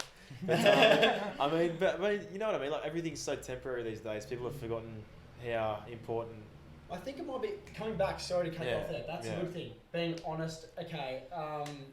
Something I can be more honest about. I'm going to chat and see like commitment sort of stuff. Like I'm just realised after delving into this a bit more. Yeah. I think a lot of the time was when I would go and you'd chat to someone, they're amazing, they're great, and then you start having sex. A few times it's going really well. Yeah. You start to think you're like, fuck, I'm going to have to commit to this person for, you know, rest of my life. Like for me, I don't do short-term relationships. I don't go into a relationship thinking this could be a short-term stepping stone. I don't go, this is going to be a thing and then I might find something in the future. I'm going, if I'm getting with them and if I'm doing this, I have some intent to marry the person. Yeah. Like that's it. I'm not going to waste my time. And so I think when it gets to that point for me in my head, at the end I'm like, fuck, I'm going to have to commit to this person. I'm going to have to commit to this person. And that means I'm going to have to marry. And it's like, a lot of people say, well, you're going to have to make a decision if you're going to marry them then and there. Yeah. But for me, I have to know, I have to have that crazy feeling that you can't explain, that extra feeling to know that, yo, I'm going to go further with this. Otherwise, if I don't do that, I don't want to fucking commit. And I think maybe the commitment thing's a bit of a... Can I ask a question? We spoke before about Steffi. You said you kind of like, you do your research. You do your research before a date, right? Oh, look. Have anyone here How I Met Your Mother viewer? I'm a big fan of the show, right? Great show. There's an episode in the show where every time Ted goes on a date, Barney and Robin go full CIA mode. Oh, yeah. Research the shit out of the person, right? Do you think that with social media and how open people's lives are now for display, it can be positive or negative to research the person? Because sometimes their social presence, as we spoke about before, is a highlight reel. Sometimes the social presence masks maybe a bit of insecurity where they haven't shared certain parts of their life. I know for me personally, I've looked at social platforms before and gone, oh, I don't know if me and this person are going to mix. Yeah, but then I've met them in person and gone, that's a different person to the person I've seen on social media. 100%. Well, dude, I think that their wall, you can only take so much from it, or their storage, you can only take so much from it. And I think that we sometimes paint a lot of pictures in our head based on, we're doing best with the information we've got at hand, and our minds are playing certain things with what's in front of us. And I think there is definitely an element that we don't know about them, but we have to take what we've got in front of us subconsciously. We do it subconsciously and we do it consciously. 10 people could look at one person's Instagram and get 10 different assumptions on their personality back. Yeah, I think so. But I think unless you really have that person one-on-one and find out who more... I don't really judge... When I said that I did research, it was more so just like, same thing, if you go on a date, obviously you're going to do a bit like... Cool, principle. Yeah. So what you get in the year 6 report. But all I'm saying is like you do your research, like you check out her social media, you check out who she hangs out with, because obviously that's a big thing too. But like I mean, until I really sit down one-on-one with this guy, and she might completely blow my mind in the sense that like we think very similar and we've both got same values, same qualities, and it's just like, well, hang on a sec, like why was I basing my opinion of this girl off her social media? Like, why wouldn't I just... Yeah, if I was going on a date with a chick and had a social media, I wouldn't have any assumptions on her personality. Yeah, you shouldn't assume. I'd almost just go in cold turkey. I wouldn't even reference it. Yeah. I think that's where I've come kind of like, not unstuck, but like just in my past experience, you should kind of put your ego aside and say, you know what, fuck this person, they're Give everyone a chance. And who's to say you're not perfect? Like, you can't, like, them looking at you, perfect. like, there's so many things you could be This like, is what well, I I'm mean, I'm perfect, so I can't relate, but for you guys in here, like, no, but it's like one of those things, like, you're not perfect, and there's things inside. Brad actually hasn't run a marathon, he has to shut up about it. You're like, you look at yourself, you're like, I'm not fucking like that massive dude, I'm not fucking 6 foot tall, I'm not like this and that. What do you mean? Take your heels What do you off. mean? What do you mean, man? My name's White Goodman. I run Globo. But I mean, unless you literally got a snapback monster hat on, bong in here, and a forward dice, well, you know. And your name's Kyle. And your name's Kyle. Well, you're not really, you know. You're in like three quarter. Yeah, Fox you're racing pretty fans. safe to. You should never assume or judge anyone based on that. Yeah. What are your thoughts on like positives? in today's age? Obviously, we seem to be delving down the line of relationships here, so I'm just keep running with it because I guess it's something that most people are interested in or have some experience on in their life. Because most people are either looking for a relationship, have been in one, are currently in one. I find it fascinating that, obviously, in a world of dating apps, and for me personally, I'm not someone who's been on dating apps. Right, I'm someone who uses social quite a lot though. It seems to be some, the way that you meet most people now is through social first, or you recognise someone from social. It's so rare now just to bump into someone in the street, have a really pure interaction and be like, hey, would you like to go for a coffee, or would you like to go for dinner or a brekkie, or that's so rare. I don't know if that's happening. But it's so funny when you look at it though, like, you go out to a bar, you go to a club, and you're like, yo, okay, well, it's socially acceptable to go and have a chat to someone about that. there's absolutely no difference to the side of the street, coffee shop, Yeah, anywhere I else. reckon But we have this 100%. thing and this stigma in our head that, yo, it's not something you can do because it comes off as creepy if you chat to someone on the. I reckon I've You had know, way more you bump success into- like at a cafe or Yeah. shopping or in the street just in the day than I have Yeah. actually at nightclubs. Yeah. 100%. Yeah. But you know what? Like, you say hi to a girl in a nightclub, she's either one drunk or off her head. Like, she's I obviously can't but like you know what I mean. Yeah. But like the other morning, it's funny as the other morning, I was walking along North Beach and anyway, I said good morning to this girl, and she just kind of gave me this weird look, like I was actually saying good morning to her. Dude, I that's the was statue. Dude, that's And not it's a girl. always got that weird. And it's yeah. always got that weird look, bro. I was It's a wondering, goal why, I was on the wondering why top. she wasn't moving. Yeah. But no, like Hey. you know, hey, Fuck. but, Check it again. but you know what I mean? It's just like that whole perception out of society of like, oh yeah, everything's got to be done on social media. You got to meet this person like that. I don't know, man. I'm a massive believer in meeting people naturally, and like whoever comes into your 100%. life at the right time obviously comes into a There's reason. no substitute for face to face. 100%. If you're trying to force it, it's never going to be. 100%, 100%. And I think people come into your life for a reason, whether it's a positive experience or a bad experience, but it's all an experience. experience regardless. 100%. The experience. Reason season of a Yeah. lifetime, isn't it? Yeah. One challenge I've got for you all this week, and it's something like I said, I'm trying to challenge myself on. Yeah, don't wait before a Is- date, bids. Yeah. No, It's definitely like think about like one opportunity you can to be really honest about your intuition or your feelings in that Yeah. moment. Something I'm trying to practice a little bit of, and it can be a little bit nerve wracking at times, but it's nice. It puts you out of your comfort zone. You feel really good after it. Hey, You do. Yeah, it's go- almost like you feel like 100%. that's Weight in the lifted off your universe's shoulders. hands. Yeah. Yeah, you know. Yeah. When you go with your gut, go with the intuition, you feel just this giant, like, I'm so glad I went forward with that and did that. Yeah. Like, it's just.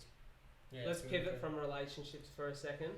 Actually, I've got a quick funny story. You spoke about we sort of put a bit of shit on Steffi there, saying it was a statue we was talking to. I was running this morning. I got shit house. If you ever walk past me in public, and I don't have clear specs on, there's a good chance that the glasses I've got on don't have lenses in them. Like if they're sunnies, and especially if they're my running sunnies. So I was running this morning. And I'm thinking like, I normally try to say g'day to everyone that I run past when I don't have my glasses on, just in case I know them. I'm like, morning, just in case I know them. And I'm getting towards, I'm thinking, oh, that's a dude standing there on the side. I'll say good morning, just in Yeah. case. And I'm thinking it's quite a tall fella, a white hat on. And it was a fucking sign, white paint at the top. And I was like, No. you're kidding, I'm getting terrible. I couldn't believe it, I was thinking, That's this not is even it. close. Not even close. Jesus Christ. Until I got about 10 metres out, I was like, holy shit, I was ready to say good morning to that sign. Yeah. But I wanted to pivot. I It's wanted to been going on, go, mate. I'll just between a sign. if, let's say for example, I went Oprah on yous all today, don't get excited, I'm not going to. Yeah. And I gave you all, yeah, Fucking. Oh, what are you doing here? You free, get free Corollas in the studio. And I gave you all $100,000 right now, to do with as you please. But this $100,000, Let me get, wait, just Had let me to- grab a sports bet. yeah, had to catapult you to do something exciting in your life, or was your opportunity to launch something you've been hoping to, or an opportunity you've seen ahead of you? What would you do with it? Steph, you Nice. kick it off. If I were given $100,000 But you today. can't say Kenny Street. No. By the way, for anyone listening to this going, Yeah. what the fuck is Kenny Street? Because you're not all from Wollongong. Yeah. There's a little prosy house. I think. That's kind Bit of waffle house. Yeah. that's kind of the running joke Yeah. of everyone saying that. Yeah. So you know, carry on, Steph. Okay, Wait, so I get it. yeah, Everyone there? What number? yeah. Some more It's guests like start coming. Blake up. has exited the chat. Yeah. BRB. Yeah. But okay, so if I were given $100,000 today or tomorrow, I think, to be honest, beside like, fuck, you know, it's a hard one. I'd probably invest it back into my business. To be honest, invest it into my business or my future. Because I mean, like right now, like I'm What's an opportunity you see in your future that you take? developing another product. To be honest, Okay. that's my passion. Like I said, my passion's business. But I mean, in saying that, I'd love a holiday. Where would you go? Okay, so I'll Did you go back home? go Mars. Amalfi? go back home. You know what? I've always wanted to do Turkey. So I think Turkey, go on the hot air balloons through Cappadocia. That's Yeah. that's the plan. Morocco. I want to go. I want to do Morocco. I want to do camel riding in the Sahara. I want to do what else do I want to do? I'll probably go back to the motherland for a bit. We go to Italy, Slovakia, go see the family. But you know what? $100,000 is a lot I could probably ride out the year. Yeah, I like it. Fooney? That's an easy one for me because I'm in the process and it's a couple months ago and I have to do a capital raise. Yeah. I'm looking to raise somewhere in the order of 100 grand. So that's a pretty Yeah. easy one for me. Nice. And what's that 100 grand do? Just lay your business to go to the next level, marketing. Yeah, marketing, new products, bring on a few Yeah. sales reps, just really get the business off the ground. So I started the business off the exact amount of money that it took me to do my first product run. Yeah. So pretty much been running off $0. I've actually been running off negative $3 grand. Can I ask? So you say start a new product. Do you mean a new alcoholic product or new flavours, new containers. Okay. Like the minimum runs out the winery are quite big, so even to get one product on the shelf, it's like 20 grand just for the products alone because you can't do one. Okay. Yeah, nice. Good. I would. So I would probably inject that into the project. Probably chuck $5 grand to mum and dad to get them on a holiday somewhere. Yeah, So nice. maybe Stell's gonna have a house or something. No. But we'll no, I'd probably 100% straight back in the project. But I think I'd throw into things that I want rather than need. Ramwick raised it. Yeah, things that I'd rather want than need. So obviously got my website, got my animator, my illustrator, got everything happening there. Got my van already pretty much going to be paid for, and then the reno on that as well. But then I think I'd want to do basically stuff like an app as well, like all those little extra things that you kind of want that you like don't need at this point. 100 grand wouldn't go far with an app. Yeah, so I'd pretty much just try and throw it into Yeah. extra You know things what I like reckon I do? I reckon with this pod, like, I found for me the most valuable thing in the growth of this platform and the growth of me personally is being able to sit across from people I've never had the opportunity to be in a room with before. You either learn something, you're entertained, or you get some form of inspiration and idea that propels you a little further forward. I reckon I'd probably spend, like, if I think about it, maybe 40 grand on someone who I could pay year round just to video everything, do all the editing. Yeah, that would be And just sick. like spend Jamie. and take them like a Jamie and take them on a journey with me, like to go and meet all of these people, like go sit in front of incredible podcast guests and storytellers from all around the world, pay for this person's trip as well, just so like they come and Do you we reckon shoot all the if the content. borders are open now, you'd try to get a few international guests or travel purely on just for the...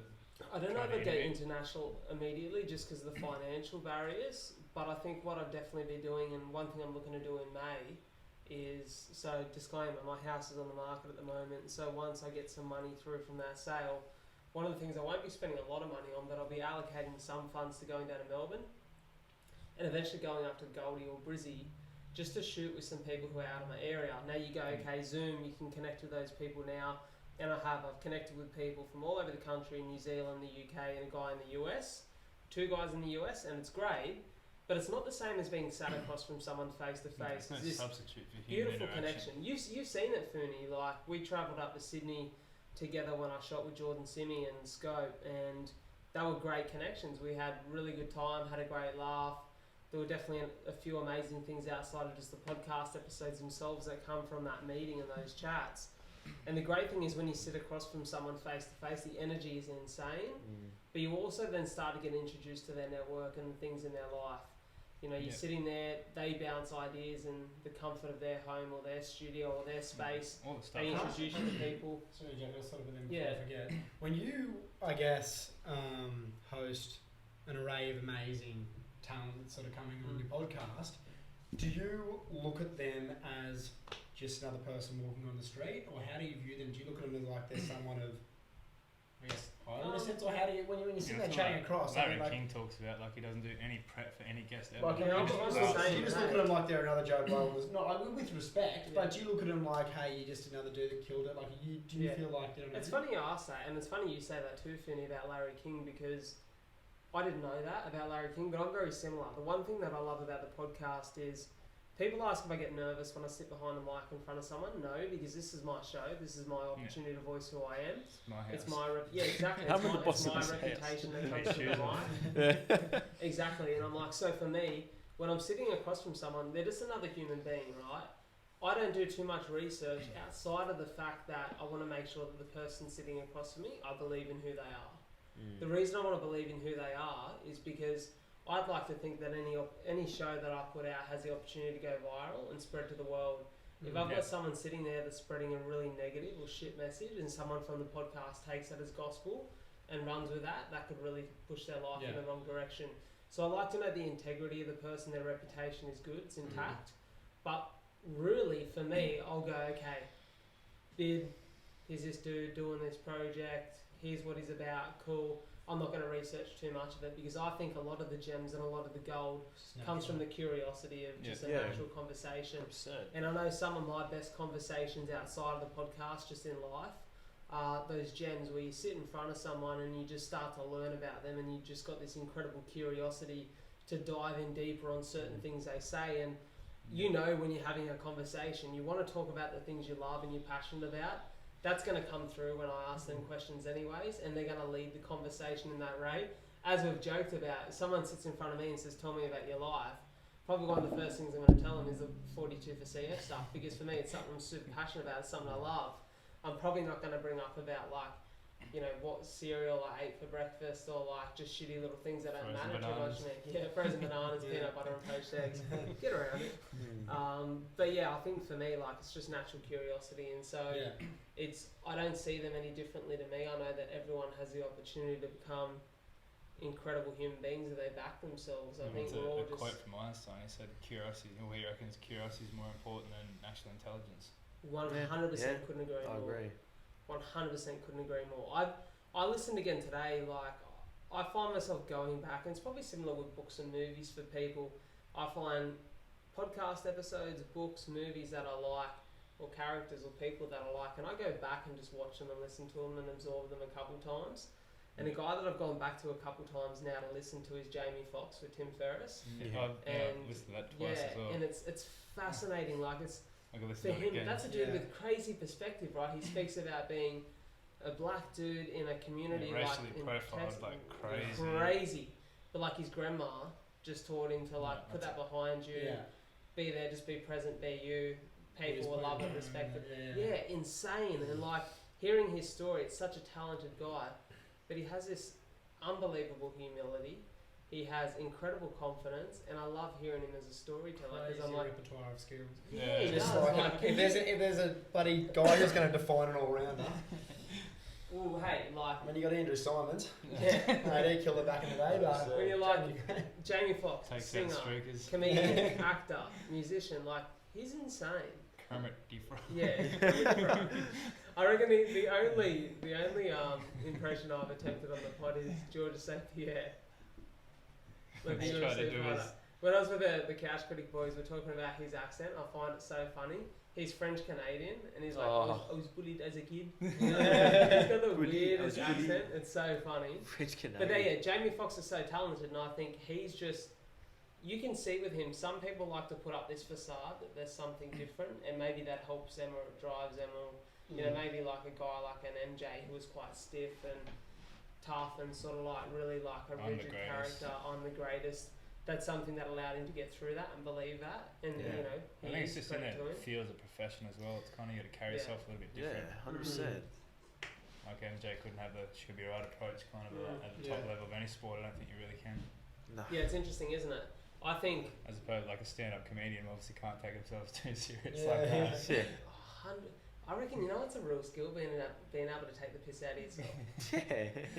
I'm trying to get really that's just self-confidence again. Just like, I don't care if take the piss out of me, like I'm so happy with who I am. I feel like I'm pretty good with that. Like I like to take the piss out of myself a bit, and that's the whole like first line of merch on the podcast is just taking the piss out of myself. Yeah. Like just to make sure that people get behind it. Yeah. Because I reckon that's what people would get behind more so than someone who takes themselves really serious. Yeah. Alright, so great opportunity here to share some stories. What's a story you've not been honest about before but you look back on it's quite funny? It could be a story from childhood, story from teen years, recent years. Something that's just like a little bit embarrassing. I'm proper fucking honest about it, Mom. Alright, give us one. Give us a perler. No, let me have a think, go around. Alright, I'll go one. Right. Okay, so I see this lady all the time down the beach, like literally every morning I walk past her. And back in the day, I think I've shared this story once on an Instagram live while I was waiting for people to come on. So back in the day, you know when you're a kid and like the most exciting thing as a kid is when you go to like a family friend's house and they've got older kids. You're like, you're like exposed to that like life of an older, like a teenage kid. They got a PlayStation or something like that. I was at the like back, 4 got or some 5. bungers. Yeah, I was like 4 or 5, and we went to this family friend's house, and her son had like a granny flat down the back of the property, and she goes, "Oh, so and so." I can't even remember his name, to be honest. She said, "So and so said when you get here, go down and play PlayStation." I'm like, "Sick, this is so good." Yeah. So I run down to the back property, and like we start playing PlayStation. I'm having the best time. I'm like, he's got 2 controllers. Like we're playing each other. This is sick. So good that like I needed to piss for ages, and I was like, I just don't want to piss because I just don't want to miss an opportunity to play another game. But to the point where I was like, okay, I really need to piss, right? I'm hanging, like I'm busting. So I go to him, "Is there a toilet in here?" And he goes, "No, up in the house." So I run up the back, right? Yeah. And I'm going up into the property, and I'm like 4 or 5. Mhm. Like I'm not like, it's not like last year. Don't stress, guys. Last year. Don't stress. But I'm running up to the property, Last and year on PS1. I'm like, yeah, Yeah. last year at home. And I go to them, "Oh, where's the toilet?" And they're like, "Just around there to the right." And by this point, like, fucking fire hose is like ready to be out of control. And I'm like, running to the toilet, close the door, and I'm trying to like get my fucking zipper undone in time. And it was just like literally, you know, like when you turn a hose on and you haven't quite got the hold of it yet. Yeah. Just spraying everywhere. I'm literally just pissing everywhere. Sprinkle Yeah. To setting. the point where so much piss has come out, right? I'm like, and like my dick's out of my pants, so it's like I'm clean, but the bathroom definitely wasn't. There Yeah. was a puddle in the bath. I completely missed the toilet. Right, it's everywhere, and I'm just going, "Fuck, this is a situation, isn't it?" And I'm thinking to myself, like clearly thinking as a 5-year-old, there's no way in the world I'm cleaning this up myself. What do I do here? I'm thinking this is too much of a mess to clean up. Yeah. It's gonna be obvious anyway, so I may as well leave it and just try to get out of here. So I'm like, well, you know what? You know when you're a kid and you say you're tired, your parents go, "Oh, we better go then." Yeah. So I walk straight out, wash my hands, clean my hands because you don't want dirty hands going back out. Yeah. And I go, "Oh, I'm really tired, Mum and Dad. You reckon we can go home?" And they're like, "Yeah, no worries, we'll go home." Left, and I said to my mum and dad in the car, "By the way, I'll weed through their whole bar." I don't know if we ever got invited back there, but they would have been thinking, "Who the fuck is this devil kid, eh?" That's great. Insane. So good. I probably wouldn't have told my parents in that situation. I probably just would try to sweep under the rug, I reckon. Yeah. Yeah. I thought they were going to get a call for sure. Yeah. They did never get a call, so like, shout out to that. Were you the only person that could have possibly been? Yeah. Straight dog in the house. Yeah. Straight dogs. Pretty much, unless they do it all the time. Right. It's So- happened again. Yeah. Coming again, yeah, like. Leaking roof. Yeah. I'm gonna get that Because- fixed. God, why does it smell like asparagus? Oh, Fire engines. man. Any Who's that embarrassing food stories sitting like at the here? front door? I can't talk. Oh. Stuff that I'm probably not going to say on here. Yeah. I'll leave it at that. I'll From- stick from- it back going. Yours Nah, is a cute one because you can nah. blame it on being 5 years old. Yeah, My ones yeah. I can't. Yeah. You know, you just gotta change your age in the story. You're like, Yeah. I'm out on the piss. I was 6 years old. Pretty much. How good's a story like that though? Those spaghetti stories that you share all the time. Yeah. Like far out. I've got so many stories like that go around the family that are just belters. Like they get shared every time Yeah. with like godbrothers and sisters And everyone's- or cousins or always the best laughs. I Just the reckon. memory that everyone just pisses themselves over. 100%. No pun intended. I reckon we've got so many like we stepped in between like Yeah. me, you, Dave. Oh, We've got man. so many funny ones. Crackers, Just man. from like being Crackers. out and about. And well, he has this shout out to my mate Jado Gleason down in Melbourne, real estate agent. He put this fucking funny as video up on his IG story, the Savo. Yeah. He's filming a video for a property on Beaconsfield Parade, which is right on the Yeah. water there. Yeah. He's walking down the street, like in front of the water, and as he's walking, filming this video, someone yells out, "Wanker!" He's like, "Cheers, mate," just like a car driving past. Like the perfect timing was like, how good's the general public? Yeah. That's what I thought You about. should use Bus that, wanker. wouldn't Did he put that up? Yeah. Oh. I'll show you after. I'm gonna have a look It at made me this. think of bus wanker. In-betweeners is so good. Oh, Yeah. yes.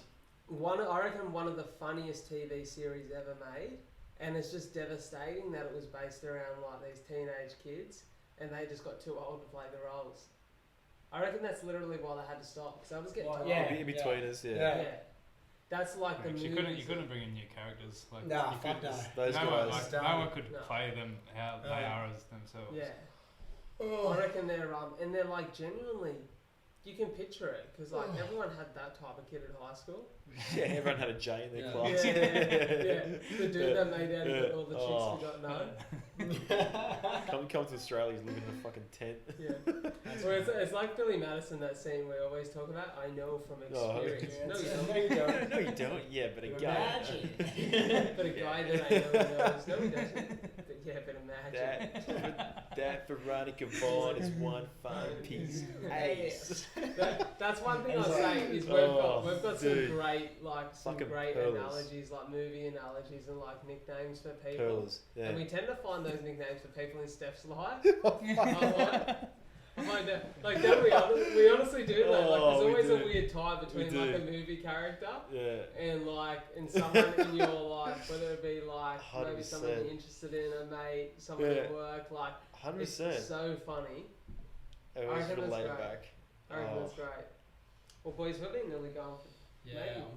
Need maybe food. 2 hours here. For some reason, the boys' food hasn't turned up. I guess Yeah, what that's the Oh, a fuck bit is Yeah, brain I guess died. that's- My fault, but it was literally 25 minutes. Over. past So when it the was Pelicans supposed probably been waiting outside. Well, I guess that's Bid's Probably fault sit at for the door, hopefully. Yeah, well, Yes, that's Bid's well, fingers fault crossed. for Is that- ordering on is that- menu log. to. Mate, When you watch too many Snoop Dogg ads, then Oh. you download menu log and Wants to wonder why it fucking- doesn't get here. Just wants to get his fucking. mate, I'm a big menu log over Uber Eats, dude. Mate, that Really? Free, Why? free delivery. Gets out. Free Yeah, delivery. nothing's free, mate. Look, Yeah, no, we actually didn't get our food, so we kind of you mind. paid the highest cost for this Yeah. one. Yeah. Well, that's it. it. It Yeah. cost you $50 for a whole heap of nothing. They may or may not get to the store to pick up your food. Really, just probably just left it out of the bag at the front, eh? I actually did have this one where I was up in Northern Beaches and I ordered a fishbowl, and they came with this 3 thing. The guy just got off his dodgy ass bike, handed me the bag. The fishbowl things were on their sides, lids off, salad started coming through the bottom of the bag, Oh. and it just slopped on the road. And the guy's like, he just stood there. He goes, yeah, yeah. No tip, no And guess. then we're just sitting here and we're kind of just going, what do we fucking do with it? Like half scooping it back in. Yeah, Anyway, okay. And there was 1.5 that was kind of still good, and we're like, great. So he brought this broken bag down like this, and we're down the beach as well. So we went down all these steps, climbed on this rock, and we're sitting there, and we're just chilling, no forks and knives. So we're sitting there, using our hands, dunking in, just eating these like 1.5 salads, Just going here. just going Yeah. in. And it was actually really funny just when we were there. It was just actually a good lunch, but it was That's a just proper proper laugh. fucked. Proper laugh. Uh, Well, menu Appreciate log. You're not sponsoring this podcast. The money will never come. Too good, boys. Thanks so much for being here. First episode of Fire in the Booth. Rolling off the cuff. Hey, if you're listening to this, if you're watching this, you're definitely not on Clubhouse because fuck, no one got around that. But I know plenty of you who are the loyal audience, the experienced followers who listen on Apple Podcasts or Spotify or tune in on YouTube. Thank you so much. You guys are keeping the dream alive. You literally what powers this to be my living, my dream. You're making it happen. I appreciate it. This is something that I'm going to keep bringing forward for the weeks to come. Why? Because I know you guys love the guest podcast, and I'll be rolling out 1 or 2 of those a week as always. They're my real passion, but you know, just because I want to be inspirational, just because I want to share important messages doesn't mean we can't sit here and have a laugh and just give you a whole heap of content options too. So the Home of the Experience is a place where you're going to get a whole heap more content in these coming months, probably 3 to 4 episodes a week. So get around it, love it, listen to this here today, watch it, and give us some feedback. Tell us what you liked, what you didn't like, what you'd like us to talk about. Maybe even suggest a topic of discussion for next week. You know what it is, it's Fire in the Booth. You're here for episode 1, the debut, the inaugural. Ladies and gentlemen, it's the experience, it's Bids, it's Fooney, it's Steffi, the Italian stallion. And it was a pleasure to sit here and deliver this pod to you. Take care, 5-star ratings and reviews all around. Love yous.